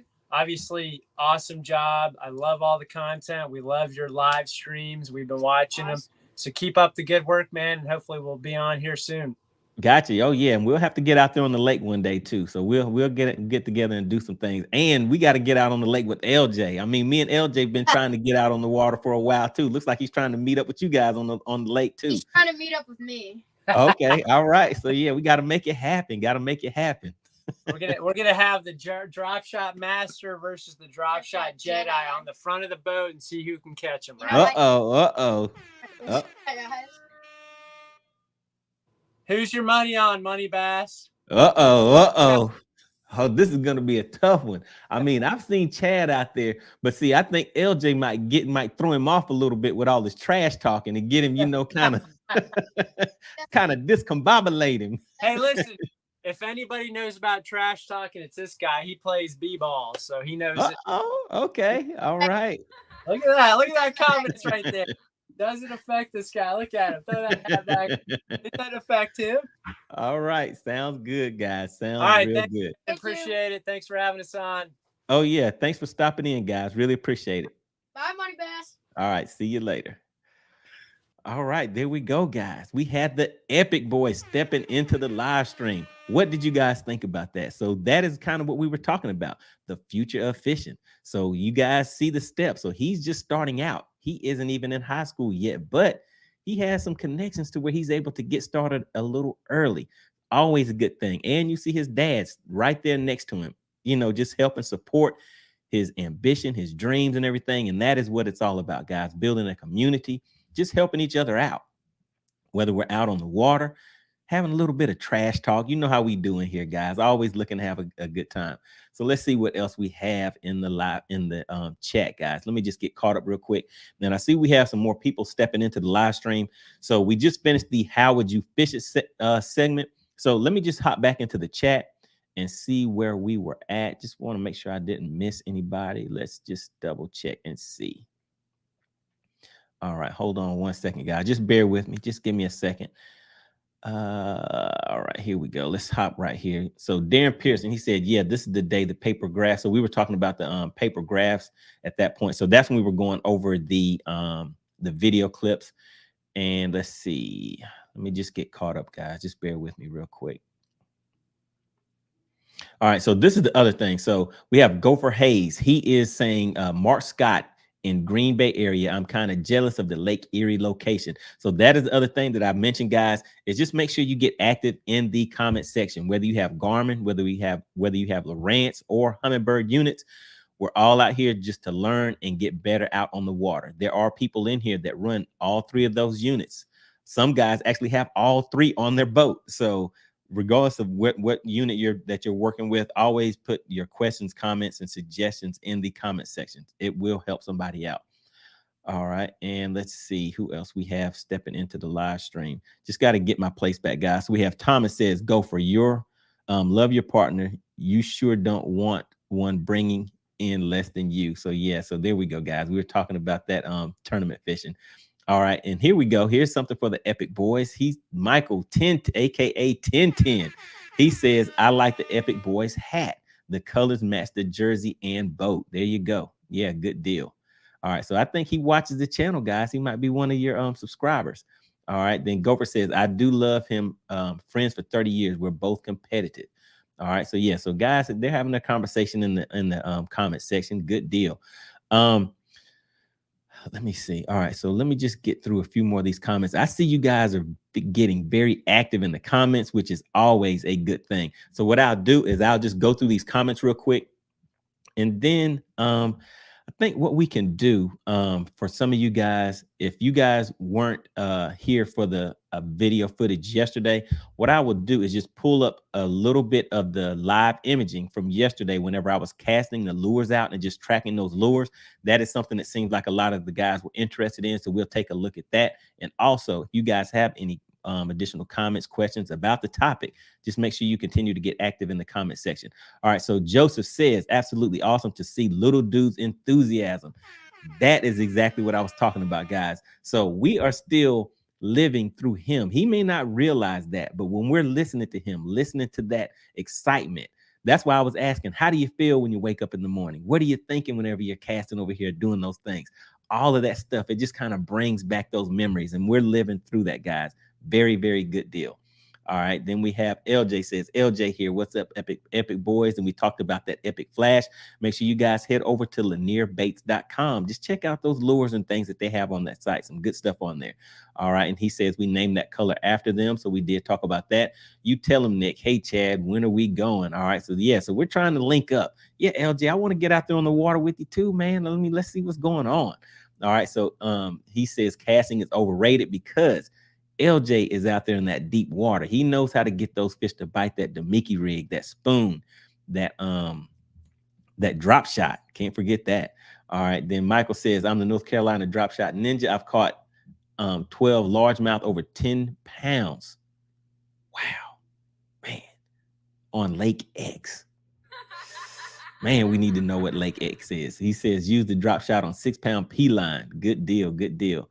All right. Then we have Jay Smalls. He says, so some of these comments I've already read, but I just want to go back through here real quick, guys, just to make sure I didn't miss anybody. So Jay Smalls says he's going to check out these guys for sure. He loves the energy. That is definitely true. LJ says, hey, MoneyBass, Epic Express is a bad sled. All right. That's that boat that they just got rigged up. Michael says, I would start a Mega Bass Vision. So in the how would you fish it segment, he's saying that he would throw out the jerk bait, and that might possibly work, guys. It's kind of tough out there figuring these fish out. You can see them, but you can't always catch them. That's the thing. Got to figure out how to catch those fish. All right, then LJ is saying, what's going on with that robo worm? We need to be talking about some of these linear bait lures.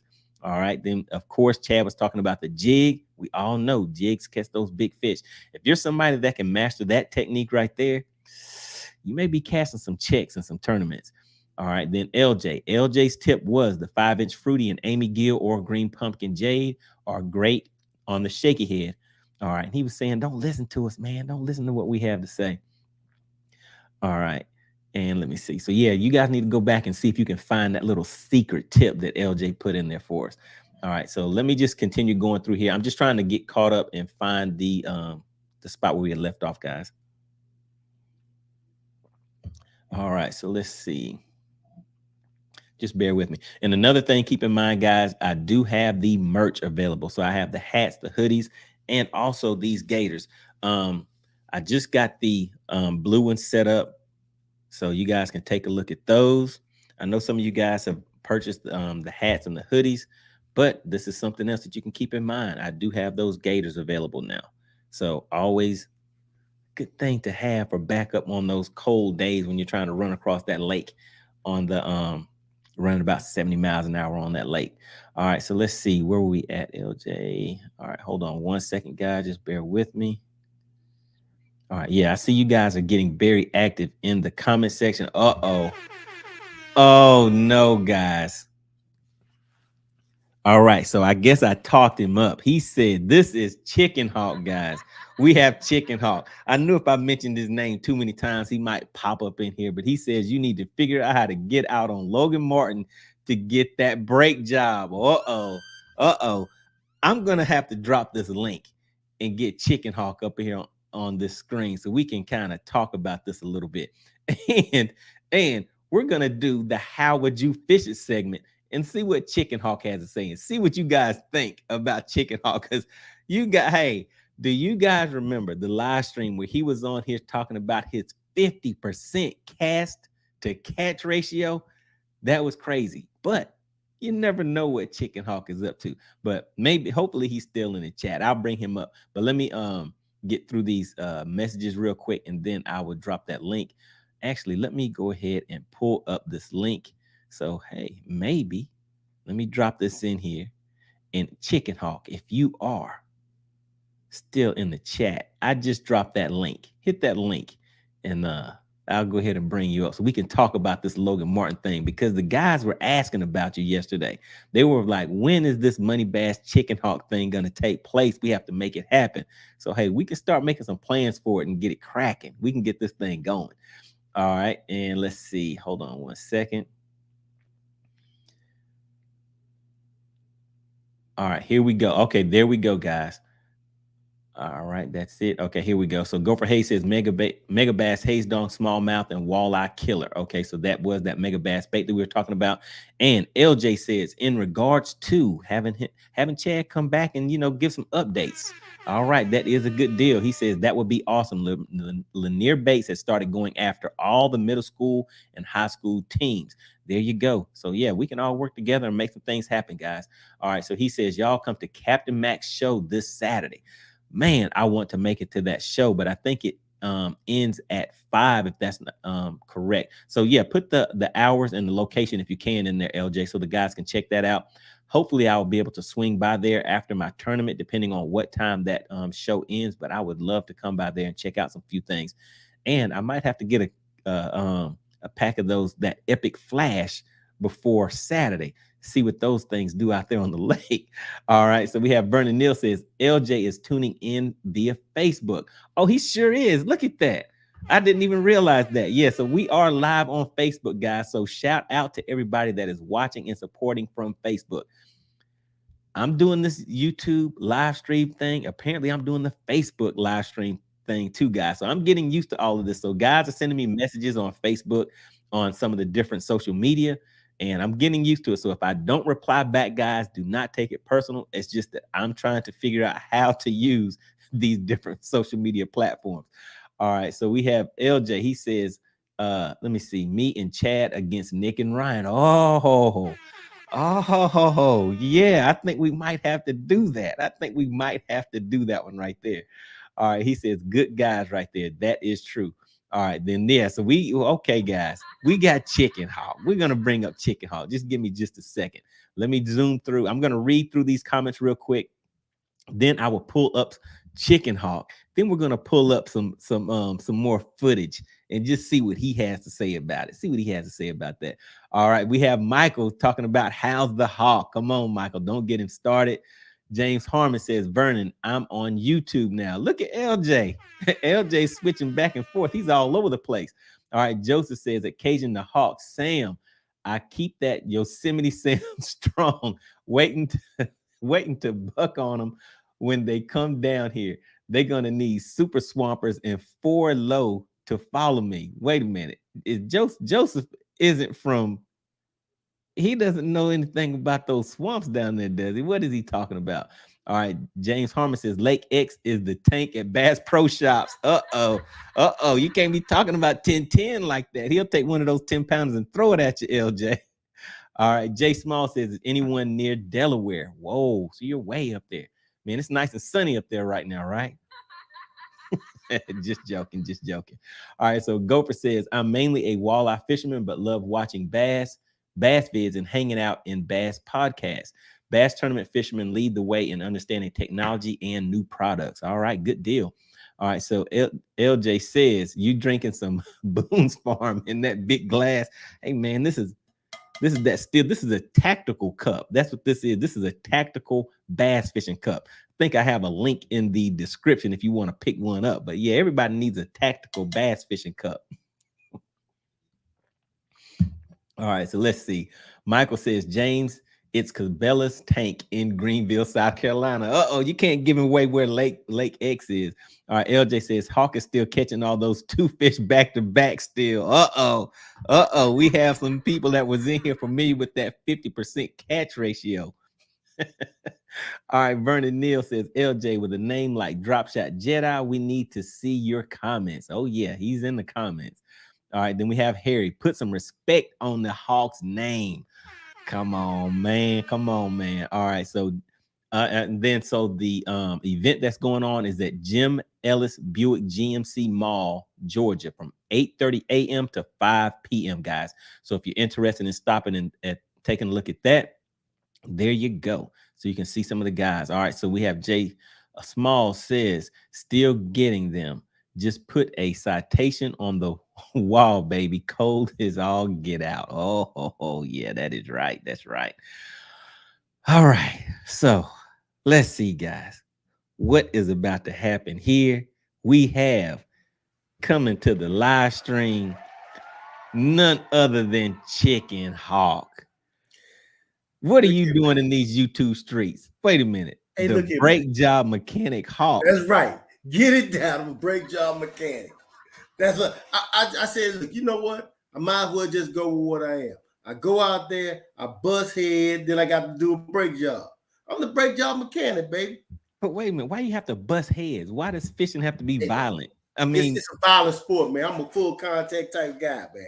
You got to understand it. Like I told you earlier. Like I told you before. I told you this many times before. Like I told you I was going to paint my live well blue.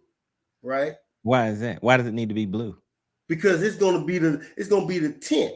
You see, when you put them in the concussion protocol, they got to go to the blue tent first to get checked out. So when I set that hook and bust them in their head, and put them in give them a concussion, I got to take them to the blue tent, baby. Take them to the blue tent. Come on, that's man. how we do.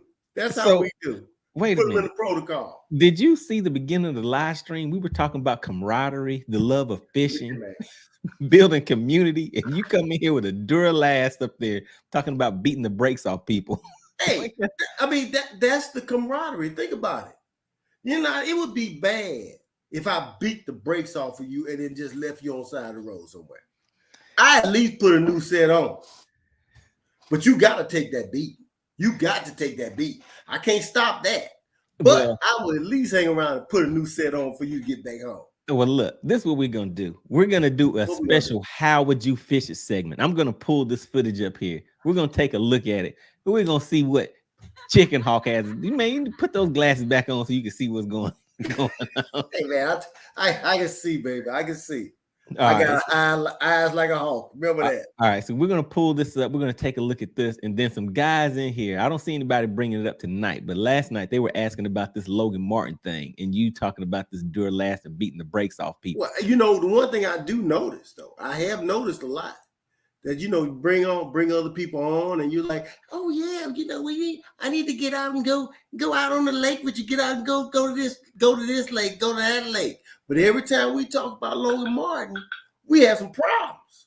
Man, and see, look what LJ has to say. He says, dang, Hawk, you show up with a hoodie looking all thug on us and talking trash. I mean, look, I'm hard. This is a family show. We're out here trying to enjoy the peace and serenity of catching fish. I'm hard, baby. I'm coming. I'm coming at you like I come at them largemouth bass. Now you understand why they run. Oh, goodness. Okay. You can't Now, come what with you got beating going the on brakes here? off Let me people. see. Okay, so now what we're gonna do, we're gonna take a look at some footage on the lake. We're gonna let this play. Let me just scale it back just a little bit. All right, so explain to the people what you were seeing, what lure you would use based on what you're seeing. You know, just kind of walk them through it. So let's just let them hear how Chicken Hawk himself would handle this situation and catch these fish that are coming up on the screen. Okay. All right, so the volume on is muted, so you can go ahead and talk and just let us know what you're seeing as you're seeing it. I see that little brush pile coming in right there. Okay. Okay. And look like come back over it.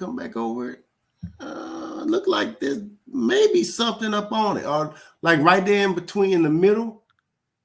Okay. Between the two stalks, and then look like something over to the right. Even though this is not my game, I don't need this kind of stuff. But I would. How deep is that? Okay, put your eyeball on the screen. Put your eyeball on the screen so you can see it. I can see it. Let me make it a little bit bigger here. Okay, here we go. All right, 15. That's about 50. Oh, look at that's coming on out there. All right. Yeah. What's that swim? Is that? Oh, that's your bait. No, Swim. those are fish. They were chasing your bait. There you go. Okay. You missing them as always. But so you know, I would at 15 feet. You know me, I throw my jig down there.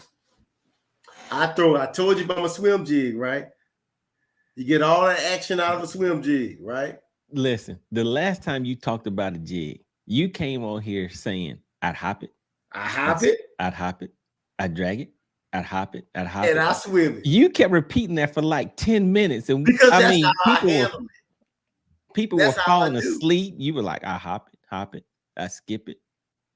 Okay, but go ahead. So you're saying you throw that jig out there. I throw that jig out there.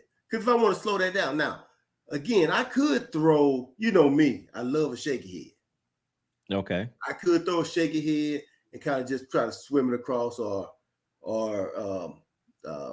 especially since you got your little camera down up in the water. Oh, wait a minute. We have to stop the show. What? Hold on. Let me pause this real quick. Because I think somebody knows you, and I think this message might be for you. What is that? I know that guy. Uh-oh. That's the net mechanic. That's the net mechanic. Hey, let me tell the good people what happened. See, this he told me, and you know, I give him all the respect in the world for what he did. You know, he told me when we were about to go out that he gonna teach me how to net. He gonna teach me how to net. And when we got out there, he netted all the fish that I caught. And I mean, that dude was excellent at netting. Excellent. Come on, man. Excellent. I'm just telling you, I had never seen nobody work a net like that for my life. I said, man, look, I almost threw one fish back trying to catch it again just to see him catch it. See him. Oh my goodness. Oh my goodness. Good net man. Good net. It's always good to have a good net man with you. Listen, that's not a. I don't think that's a compliment. I don't think that's a compliment. And you're coming on here. If you are good and you're good at your craft, be proud of it. I mean, you're coming on here talking about beating the brakes off people. I'm just talking saying, about somebody's a good. We're fishermen. We're not net men. Calling somebody a net man. Be proud of your craft, okay? If you're good at it, be proud of it. That's a hell of a net man. Man, let me give another special shout out to Mark Scott, a member of the MoneyTeam, and he is the current sponsor of tonight's live stream. He hit me with the $20 super chat. And like I said, he is a member of the MoneyTeam. The link for the MoneyTeam is pinned to the top of the chat. If anybody is interested in becoming a member of the MoneyTeam and supporting the channel, just click that link. It will give you some information, and you will see the perks that come along with that, such as the badge that you see next to his name. And the longer you are a member of the Money Team, that badge will change with time to let you see who are the senior members on the Money Team. So really, really appreciate that, Mark. But now let's get back to what you were sitting here talking about. Where is this? Where is this at? So yeah, there he goes. So he says he put you on the fish. He was helping you out. Hey, man. Hey, look. Okay, so he put me on the lake. He said, they go to the lake. And yeah, and I went out there and caught fish. Now, if you call that putting me on the fish, you know, I okay. What can I say? Man showed some grace. He went out there because I think something happened with my boat. Something happened with my boat, and I don't know what happened. So I couldn't. I went with him that day, and so yeah, that was when I went over that wave, and my the transom pulled out, where the motor almost pulled through the transom. That's what happened. So, yeah. And so we went back out there. You know, like I said, he's good in that man. Good in that man. All right. Well, look, let's see. Let's give a few more shout outs. So LJ, James Harmon says he is speaking at 1 p.m. on finesse fishing and sonar. Jimbo talking jerk, shad, and fluke fishing at 2 p.m. So yeah, that's some good stuff, guys. So you want to get out there. But he says, oh hell, 50% in the house. So we got the hey, 50% is 50%. All right, so let's see. So Michael with High Tech Redneck Fishing says, I wish the Hawk would give Randy blocking a break job. Come on, man. All right, Joseph says, gonna be a bad look when old DP got both of them in the back of his truck with that sad face. Oh no. Uh-oh. Yeah, so we got LJ's in there laughing. Jay Small said, uh-oh. Come on, guys. You can't be encouraging this man. He says the Hawk is snapping. Vernon says, Hawk, easy. These how would you fish it segments show your true colors. Tread lightly, sir. No. Then we got Harry giving you a shout out. What's up, Hawk? What's happening, Harry? James Harmon says Hawk needs some Mr. Magoo glasses. Them Coke bottles to see the screen. I bet he's got 42-inch screens on his boat. All right. Then we have Mike Murphy was stepping in. Let's see. Let me see. Damn, James, that's all kinds of harsh. Oh, yeah. Uh-oh. They getting to it. Gopher says, I kind of like Chicken Hawk. Come on, man. You can't be encouraging this. You can't be encouraging this. Joseph says Chicken Hawk is like Gramps. If he can't take the win, he's gonna take their dignity. Hey, either way, baby. Either way, something gotta go. You gotta give something up. That's all it is to it. Then we have LJ says, hell, just throw a treble hook and snatch him, Hawk. Hey, you know what? I think he even tries that, but the only thing he snags is the bottom of his boat, man. He can't. Like I told you, as long as I have +1 at the end. So whatever your weight is +1, it don't matter how I got there or what it looked like. Long as it's +1. That's man, all that matters. I don't know about that. Guys, we have to stop the show. We have a new sponsor of the live stream. LJ, the Drop Shot Jedi, has dropped in with a $50 super sticker. Special thank you, shout out to LJ. Make sure you guys check out lanierbaits.com. I mean, he was giving us those secret tips. I mean, we got some guys in the chat that might be trying that out this weekend. He is dropping the great info. He is a guide on Lake Lanier, guys. So make sure you go to lanierbaits.com, get that info. But as I always say, the sponsor of the live stream is whoever gives the largest super sticker, super chat. And right now, that is James Harmon. So we had the member of the Money Team, Mark E. Scott. He was the sponsor of the live stream. But let me go in here and change that banner. If you take a look at the bottom, special thank you so much to the sponsor of the stream, Mark Scott. So let me get in here and do a little work and change that over to James Harmon. And let me add in that lanierbaits.com on there for him so you guys will know exactly where to go. James Harmon. Yeah, I might need me some glasses too. But You might need some, man. You might need some. LanierBaits.com, guys. So that is where you want to go to check out that info. All right. So now if you take a look at the bottom, it says special thank you so much to the sponsor of the show, James Harmon with LanierBaits.com. Really, really appreciate that, LJ. Strong supporter of the channel. Always getting active in the comments and adding a little bit of comedy relief in here whenever Chicken Hawk jumps on the scene. I mean, talking about this 50% cast to catch ratio. Hey, let me explain something to you. That's all that matters. Just somebody put it in. I think it might have been LJ talking about casting is overrated. That's right. Mean, casting is overrated if your cast to catch ratio is high enough. You see what I'm saying? That's with my 50%. I don't have to cast but 5 times. That's all I need to do. That's all I need to do. Now, you know, when we do this Logan Martin thing, they're expecting to see you live. And this 50%. Okay. I mean, you saying it like I'm scared. Okay. Let's hop back in here real quick. So Joseph says Chicken Hawk is like, okay, I read that one right there. Hold on one second. Hold on one second. All right, here we go. So Chicken Hawk is, man, oh, he put that in there twice. That's what it is. All right, so we have Michael coming back in. He says, Hawk, I will put my net man up against yours. Uh-oh. Yeah, you better than that net, man. Look, this dude's net, man. Let me tell you something. This dude was netting. He was like, he had his little pole over there. You know, obviously, I don't know what he was doing. He probably shaking and getting out of a tree. I don't know what he was doing. I wasn't paying attention to that. All I know is I saw him shaking a pole over there, and I said, hey, man, get the net. He's like, I already got it. He just reached over and whoop, flipped my fish in, flipped it over to me. I said, man, I ain't never seen nothing like that before. That's damn professional right there. Man, I don't know about all that.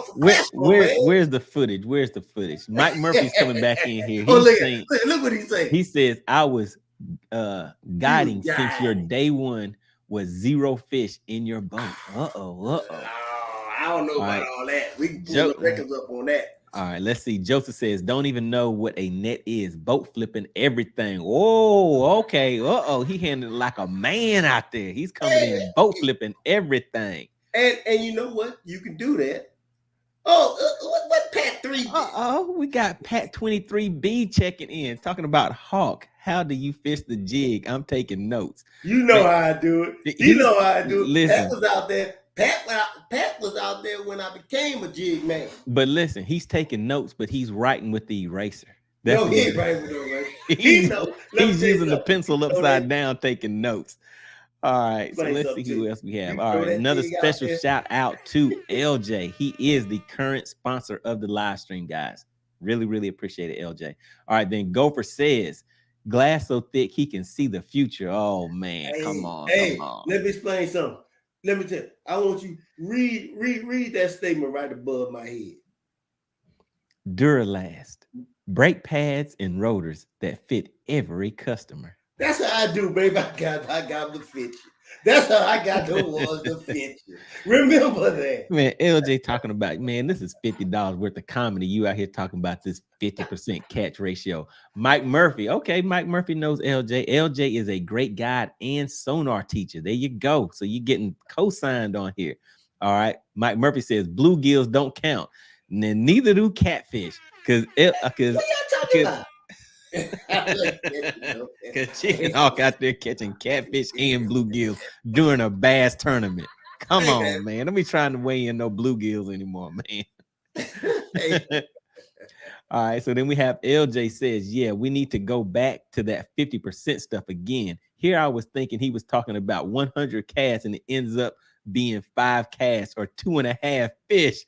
That's all. Yeah, 2 fish. Hey man, it was a school. I keep telling y'all. Oh my goodness, no it wasn't. Hey, and I had a 50% cash rate. Actually, let me just do a quick look on YouTube real quick because I need to see, because there is a clip out there. If anybody is wondering what we are talking about, I just want to see. What was it? I just want, so if you guys search, there you go. If you guys search MoneyBass Chicken Hawk, the very first video that should come up is Chicken Hawk telling you how you can have a 50% cast to catch ratio. That means you cast, you don't catch a fish. You cast, you catch a fish. You cast, you don't catch a fish. You cast, you catch a fish. Supposedly. So he's out here. There's a video of him explaining his 50% cast to catch ratio. You guys got to take a look at it. Let them know. I mean, you know, it was just that time I went out there. Uh-oh. Wait a minute. Pass rank. Uh-oh. He says, don't let me post rankings. I believe you was always behind MoneyBass and myself. Man, come on, man. Uh-oh. Uh-oh.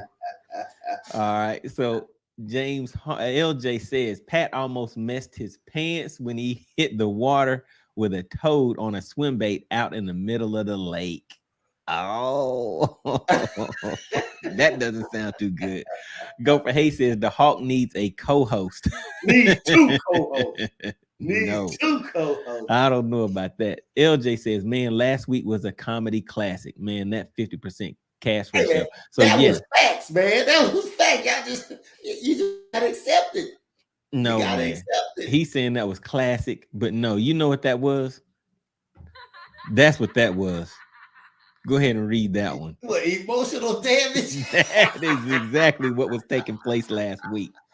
That is exactly what was taking place last week. But look, let's talk about this real quick. So the topic of tonight was basically talking about the future of bass fishing. I don't know if you saw the beginning of it when I was playing some segments of Hank Parker, but just a real quick recap. We started off talking about whenever you first get started fishing as a little young grasshopper, then you kind of elevate, a little bit, then you get a little older, then maybe you hop into the fun fishing side as you get a little older, then you get into the tournament side of things, then you get into these bass boats and expensive lures, get into these electronics, all that kind of stuff.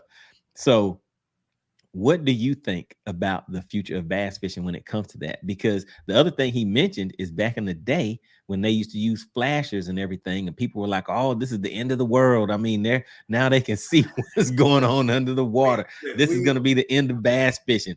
And then here comes sonar. Then here comes side imaging. Now, he discussed side imaging a little bit and talked about how much of a game changer that was, because now you can go down the lake, you can scan 100 feet out, over 100 feet out on each side of the boat. You can find cover and structure. And there were anglers that had access to that side imaging when others didn't.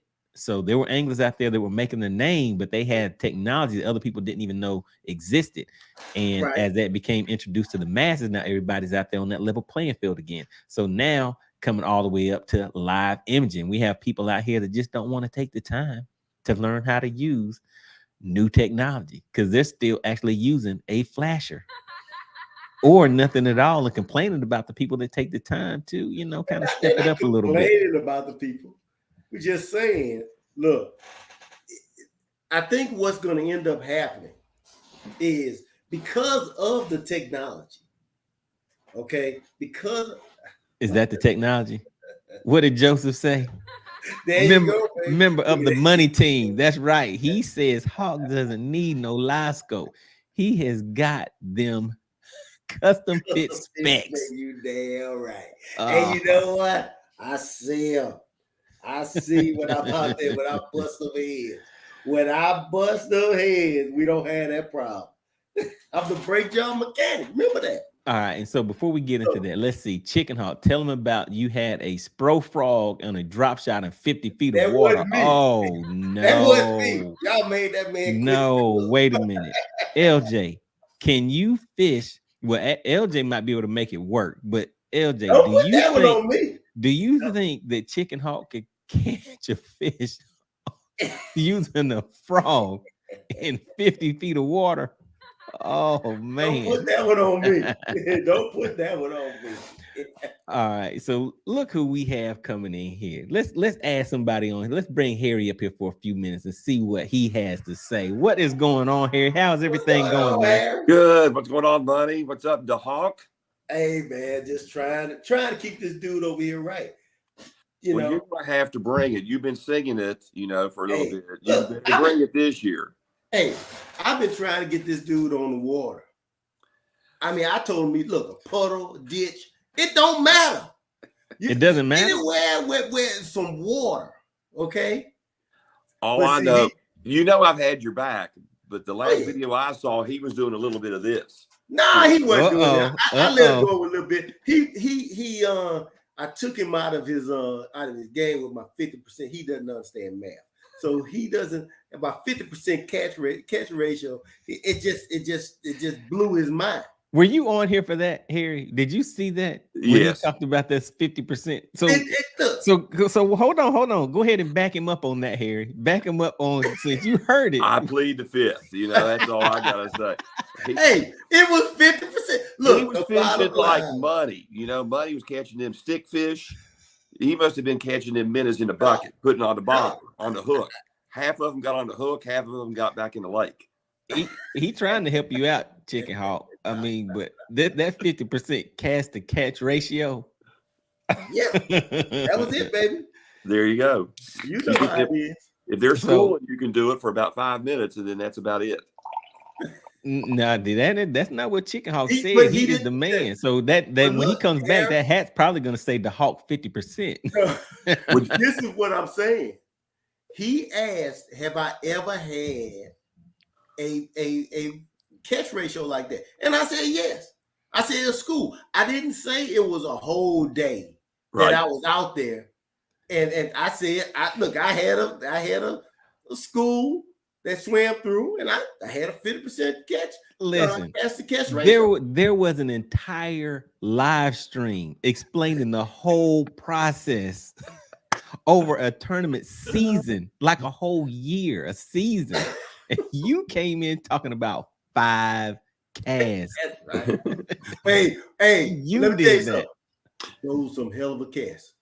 You better believe that. Those 5 best casts you ever want to see in your life. Now, you was talking 50%. Did you see the pro angler that said when forward-facing sonar first came out, when other people didn't have it, he said up north, he goes, it was about 50%. Yeah, that's there. Now, then he said since then, them fish have got. It was Jacob Wheeler was on here with right. That's what that's exactly what the live stream was about. That's what I was playing. So we went through all of that. Right, but then he said after the first year that changed dramatically because of the pinging. Yeah, you know, he goes that 50% ratios, you know, like down to 20% sometimes. Right. Yeah. I mean, but it's only a few people that have had ratios that high. Like, you know, it's just a few of us out there. It sounded like you said us. That's why you couldn't understand it, Money.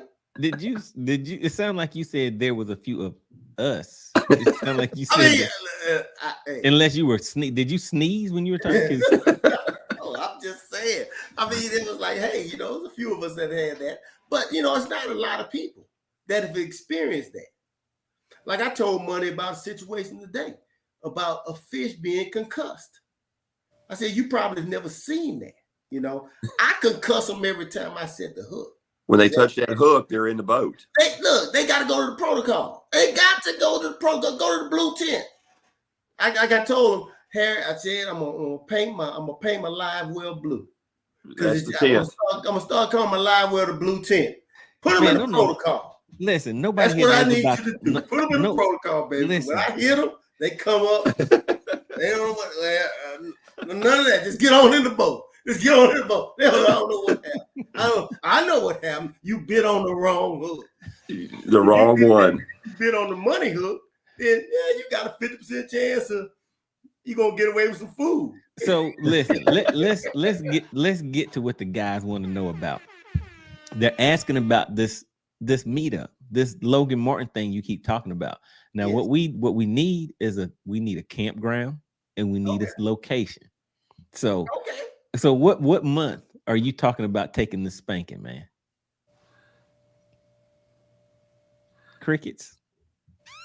I mean, he said anytime. He said there's 7 days in a week. He's ready. Yeah, but that question doesn't make sense. So is it sometime this month, or would you prefer March? Are you saying because the question doesn't make sense? Oh, what was the question? You said what month I want to take that spanking. Yes, sir. I don't take spankings. I deliver spankings. Now, if you ask me what time do I want to deliver that spanking, then we probably can look at. We can look at March. We can do April. Either way, make it light on yourself. Okay, so now we're gonna do. I think somebody was talking to you real quick. Hey, he know he come out there. In fact, bring him out there too. Look, he can get collateral damage. I beat both of them out. Look, I beat the brakes off of Money, and then he just happened to be on the one and get toe up too at the same time. That's how you do it, Harry. I think 2 out of 3. You need to do back-to-back months. Do like in April and May. Now, my only question is something about Pepto-Bismol. I remember some comment about that from way back. That's right. He keeps it on his boat because once Chicken Hawk gets out there and he sees the day isn't quite going like he was expected, and his stomach starts rumbling, and he's talking about my guts just ain't feeling right. I think I got your back, the Hawk. I'm just messing with you. I think I need to take a sip of this little pink stuff in a cup. He's gonna dip his worm in that pink stuff, that Ned rig. He's gonna be black and pink. Hey, I tell you what, we're gonna what LJ say? He said, Hawk, are you talking about that dude named Logan Martin down on Peachtree Street? Because he knows you're not talking about meeting somebody on the lake. Oh, I'm talking about he know what I'm talking about. You might be looking for that dude on Peachtree Street named Logan Martin. But what me out there. You got your partner coming on here. Go for Hayes. What did he have to say? He says, I'll drive from Wisconsin to watch Money give the Hawk a break job. He gonna go back disappointed. He be like, I ain't never seen nobody take a beating. See, like the Money, grown man take a beating like you made the Hawk take the old brake pads off and go with Duralast. Exactly. See, you've done poke the bear. So he's coming with vengeance this spring. Hey, just like look, that's why you see, Harry, I didn't even try it. Like I said, right above my head says it all. Brakes, brake pads, and rotors that fit every customer. I just find them and I handle them. That's what I'm gonna do. Okay, and when I apply the brakes, you'll be good. You get on home. You definitely get back home. No, I need you. I'm still throwing out Lake Cumberland, late summer, early fall. Get you to. Hey, you didn't say nothing but a word to me. Money is the one that's scared to come out, go away from that little bit of Lake Lanier, that little puddle up there. That's his second home. Oh yeah, he love. He's scared. Anywhere else from there, he up that mouth's just shaking.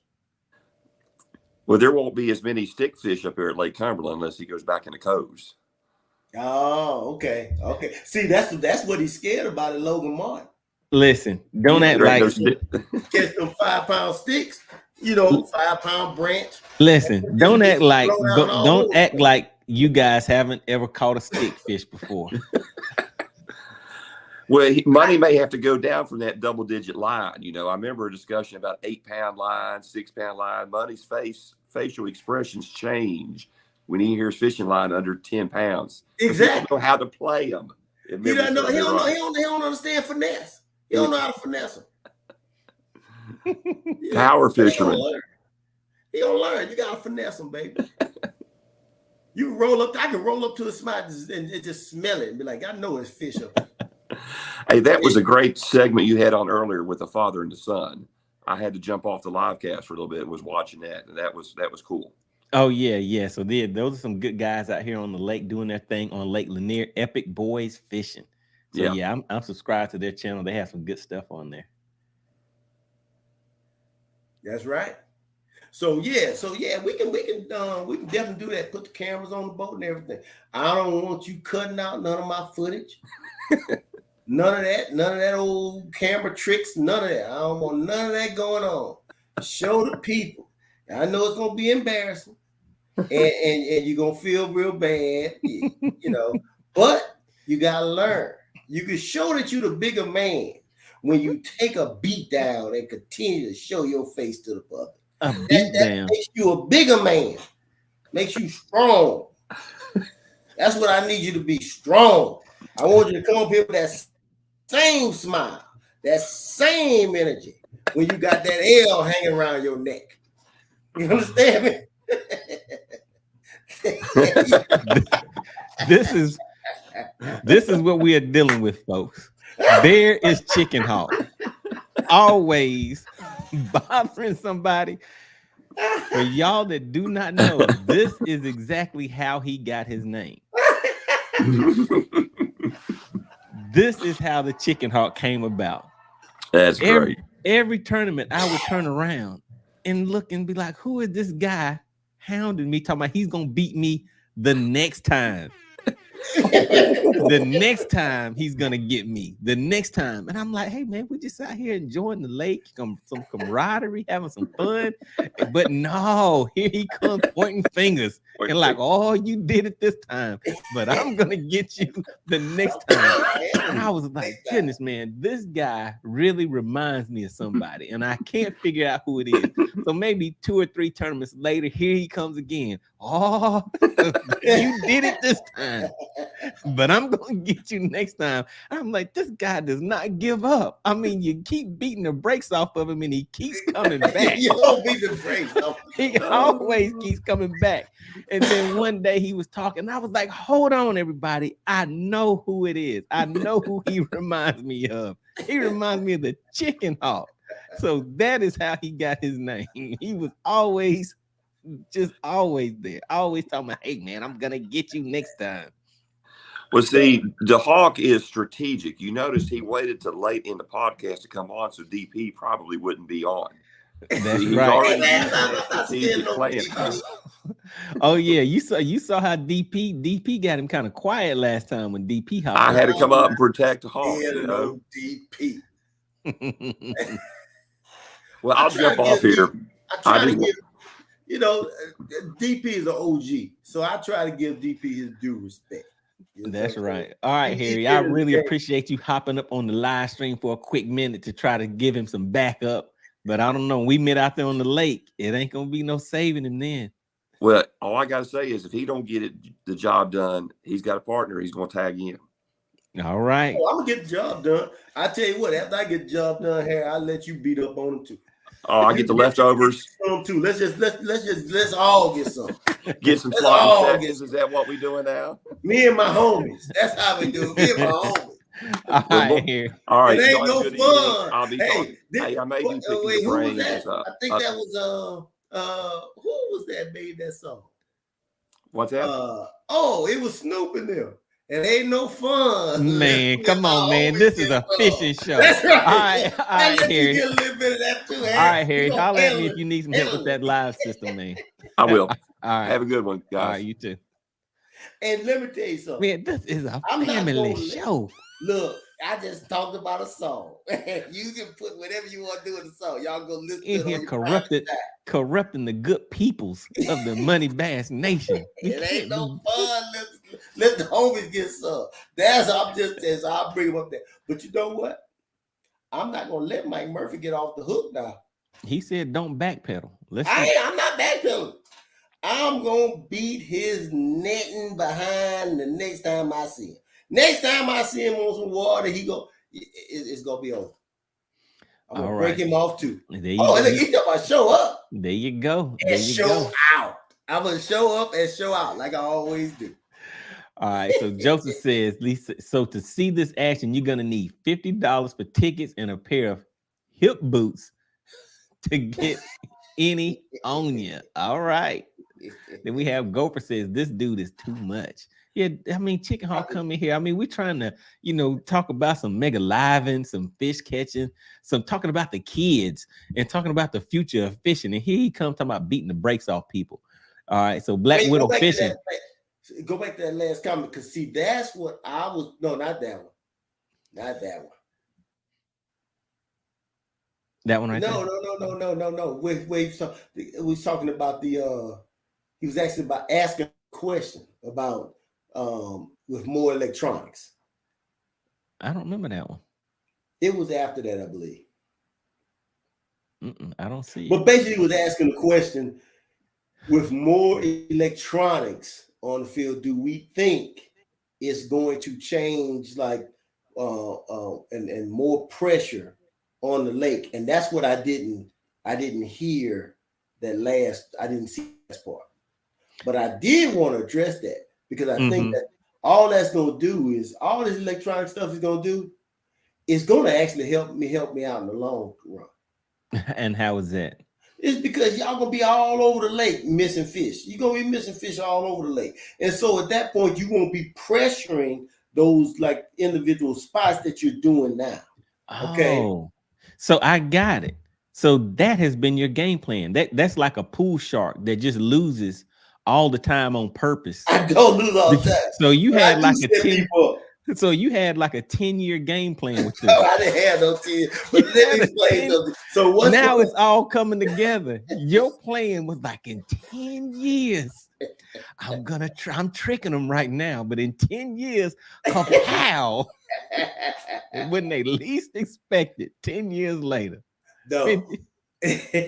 What I'm telling you, sir, is with that pressure is spread out. See, right now, it's the banks and the docks and all that stuff are getting all the pressure.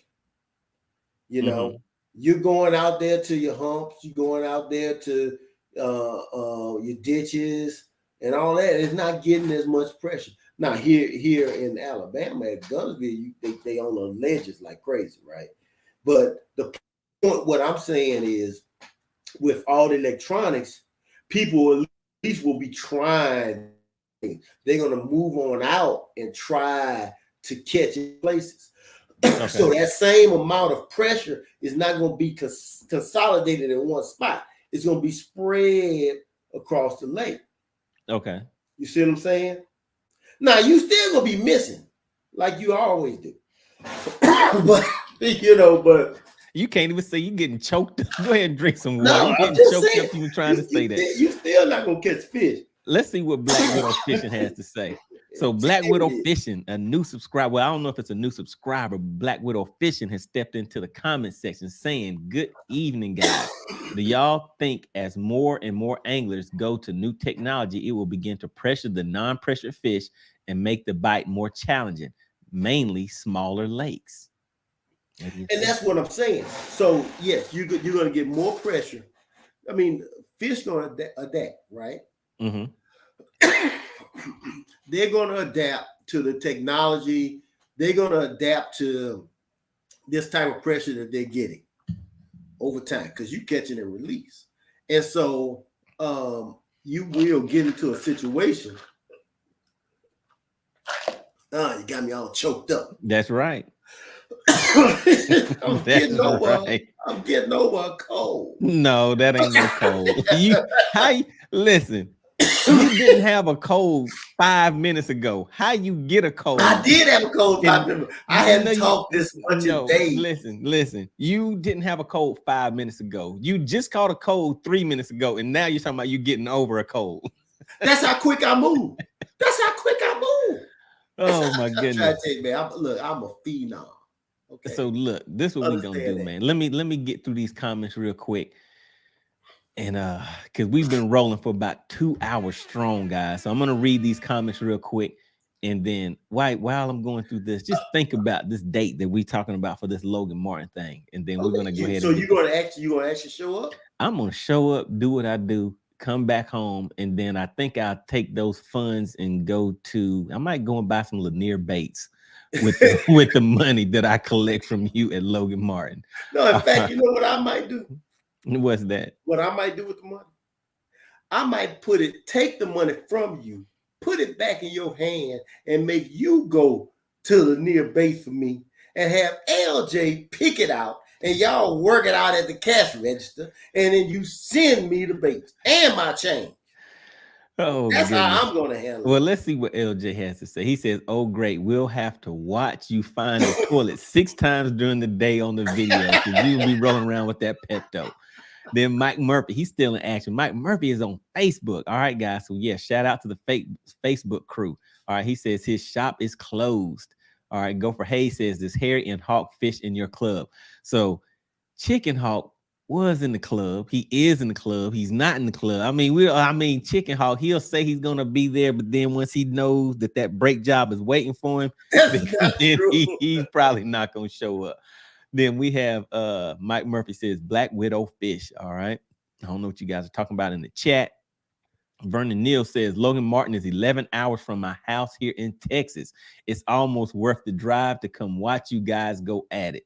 Man, and to see the special the extra that you're gonna get, Vernon, is you'll be able to see a grown man like MoneyBass cry. Listen, Vernon, this man has left tournaments at like 11 o'clock. Oh, no. At 11 o'clock. I'm getting pictures of him. I sent him a picture of a fish during the tournament, and then he sent me a picture of the highway because he's already on the road going home. That only happened. Yes, you did, and you were talking. That happened one time. There we go. That's all it needed to happen. That happened one time, and that was because your stomach was bothering you, and you had a stomach issue because of what was happening out there on the lake. That is why I was in serious pain. That's why he hold my head up. That's why he keeps Pepto in his boat, guys. All right, so we have Black. Let me see. Then LJ says he'll meet him there. So Black Widow Fisher says my question. Okay, so we hit that question. Then Vernon Neal says LJ, let's do it. James Hart. Then LJ says I would pay to see Ryan and Hawk go at it. Hawk will be ready with his Snoop rod on deck. Hey, you know what? Hey, whatever. Like I told you, +1 at the scales. Don't matter what I caught it with. It could be a stick. It could be a stick and some string. I don't care. So look, we got a member of the money team stopping back in here. He's Joseph. He says brake dust got him all choked up. That is right. That brake dust got him. You know what? That's what happens. That's the side effect of beating the brakes off of somebody. Sometimes you get all that brake dust all over when you're beating them down with it. And Mike Murphy says it's all about the timing. It's all about the timing, man. All right. Then Gopher says, how do you get more pressure than 50% cast to catch? They're gonna listen. They're waiting. They're gonna need to see this 50%. And okay, hold on, guys. And I want to make sure everybody understands what we're talking about. He is not talking about using live imaging. He's just saying just off of his skill level alone. No need for explanation. I'm just letting them know that you are not talking about electronics. Just your skill level is what allowed you to have a 50% cast to catch ratio. There we go. It did in that situation. and LJ says now Hawk is drinking that MD 2020. That is what's going on around we call here. That perfect vision where I'm from. All right, then Harry says you never know what's going to happen on a given tournament day. Don't sleep on the Hawk. Well, I can tell you we do know what's going to happen. We know that he is not going to have a 50% cast to catch ratio. We know that is not going to happen. Then Michael says don't mistake Pepto with JJ's magic.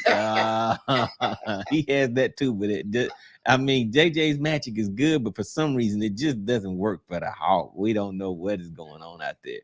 All right, Vernon Neal says, we have a guy like that in our club. If the fish aren't biting, he'll leave the lake in a heartbeat.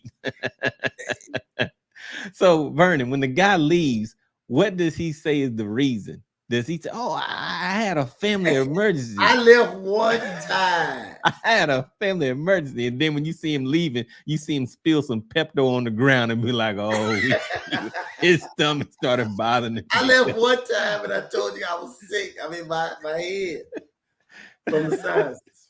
Oh, goodness. Let's see. Harry says they ought to have headsets to talk to each other during the day. Have to report when they catch and keeper to bring to the boat. So yeah, so Harry, exactly. That is what was happening. See, we were on Lake Gunnersville and I was sending Chicken Hawk pictures don't look confused. I was sending him pictures as I was catching my fish. And so by 11 o'clock, I think I sent him it was 5.77 pounds. I sent him that picture. I would say like 30 minutes later, he was like, hey man, I'm on my way home. My stomach isn't feeling quite right. So those on the water updates, they'll take a toll on his stomach right there to get them guts to bubbling. Have to leave and go home. I'm trying to tell you how I'm gonna destroy you. There you go, baby. He says Hawk Van Dam. We're gonna see about that. We're gonna see about that. Harry says natural instinctive fishing is what he's talking about. All day, baby. All day. He's talking about some instincts, but it's spelled INSTINKS. Nah, you already know. Some instincts, all right. Oh man, but all right, guys, we've been rolling for about 2 hours. We got to let Chicken Hawk get his sleep so he can dream about this 50% cast to catch ratio that he was talking about. Really appreciate it, guys. Had a great time, some great info. Went over the how would you fish it segment twice. So for you guys, and we had LJ step in with some inside info on how to get out there and catch those fish, especially out there in those ditches right now, guys. You know those fish are finicky. You can find them, but can you get them to bite?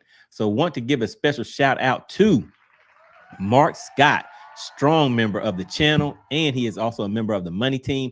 The link is pinned to the top of the chat for anybody that wants to join the Money Team, show a little support for the channel. As you see, you have a badge next to your name, and the longer you are a member of the Money Team, that badge will continue to change to show you know, kind of like your seniority and being a member of the Money Team. And there's some special perks that come with that whenever we have sponsors that come up on the screen, even if they're not sponsors of the show, but sometimes people will come up with different products.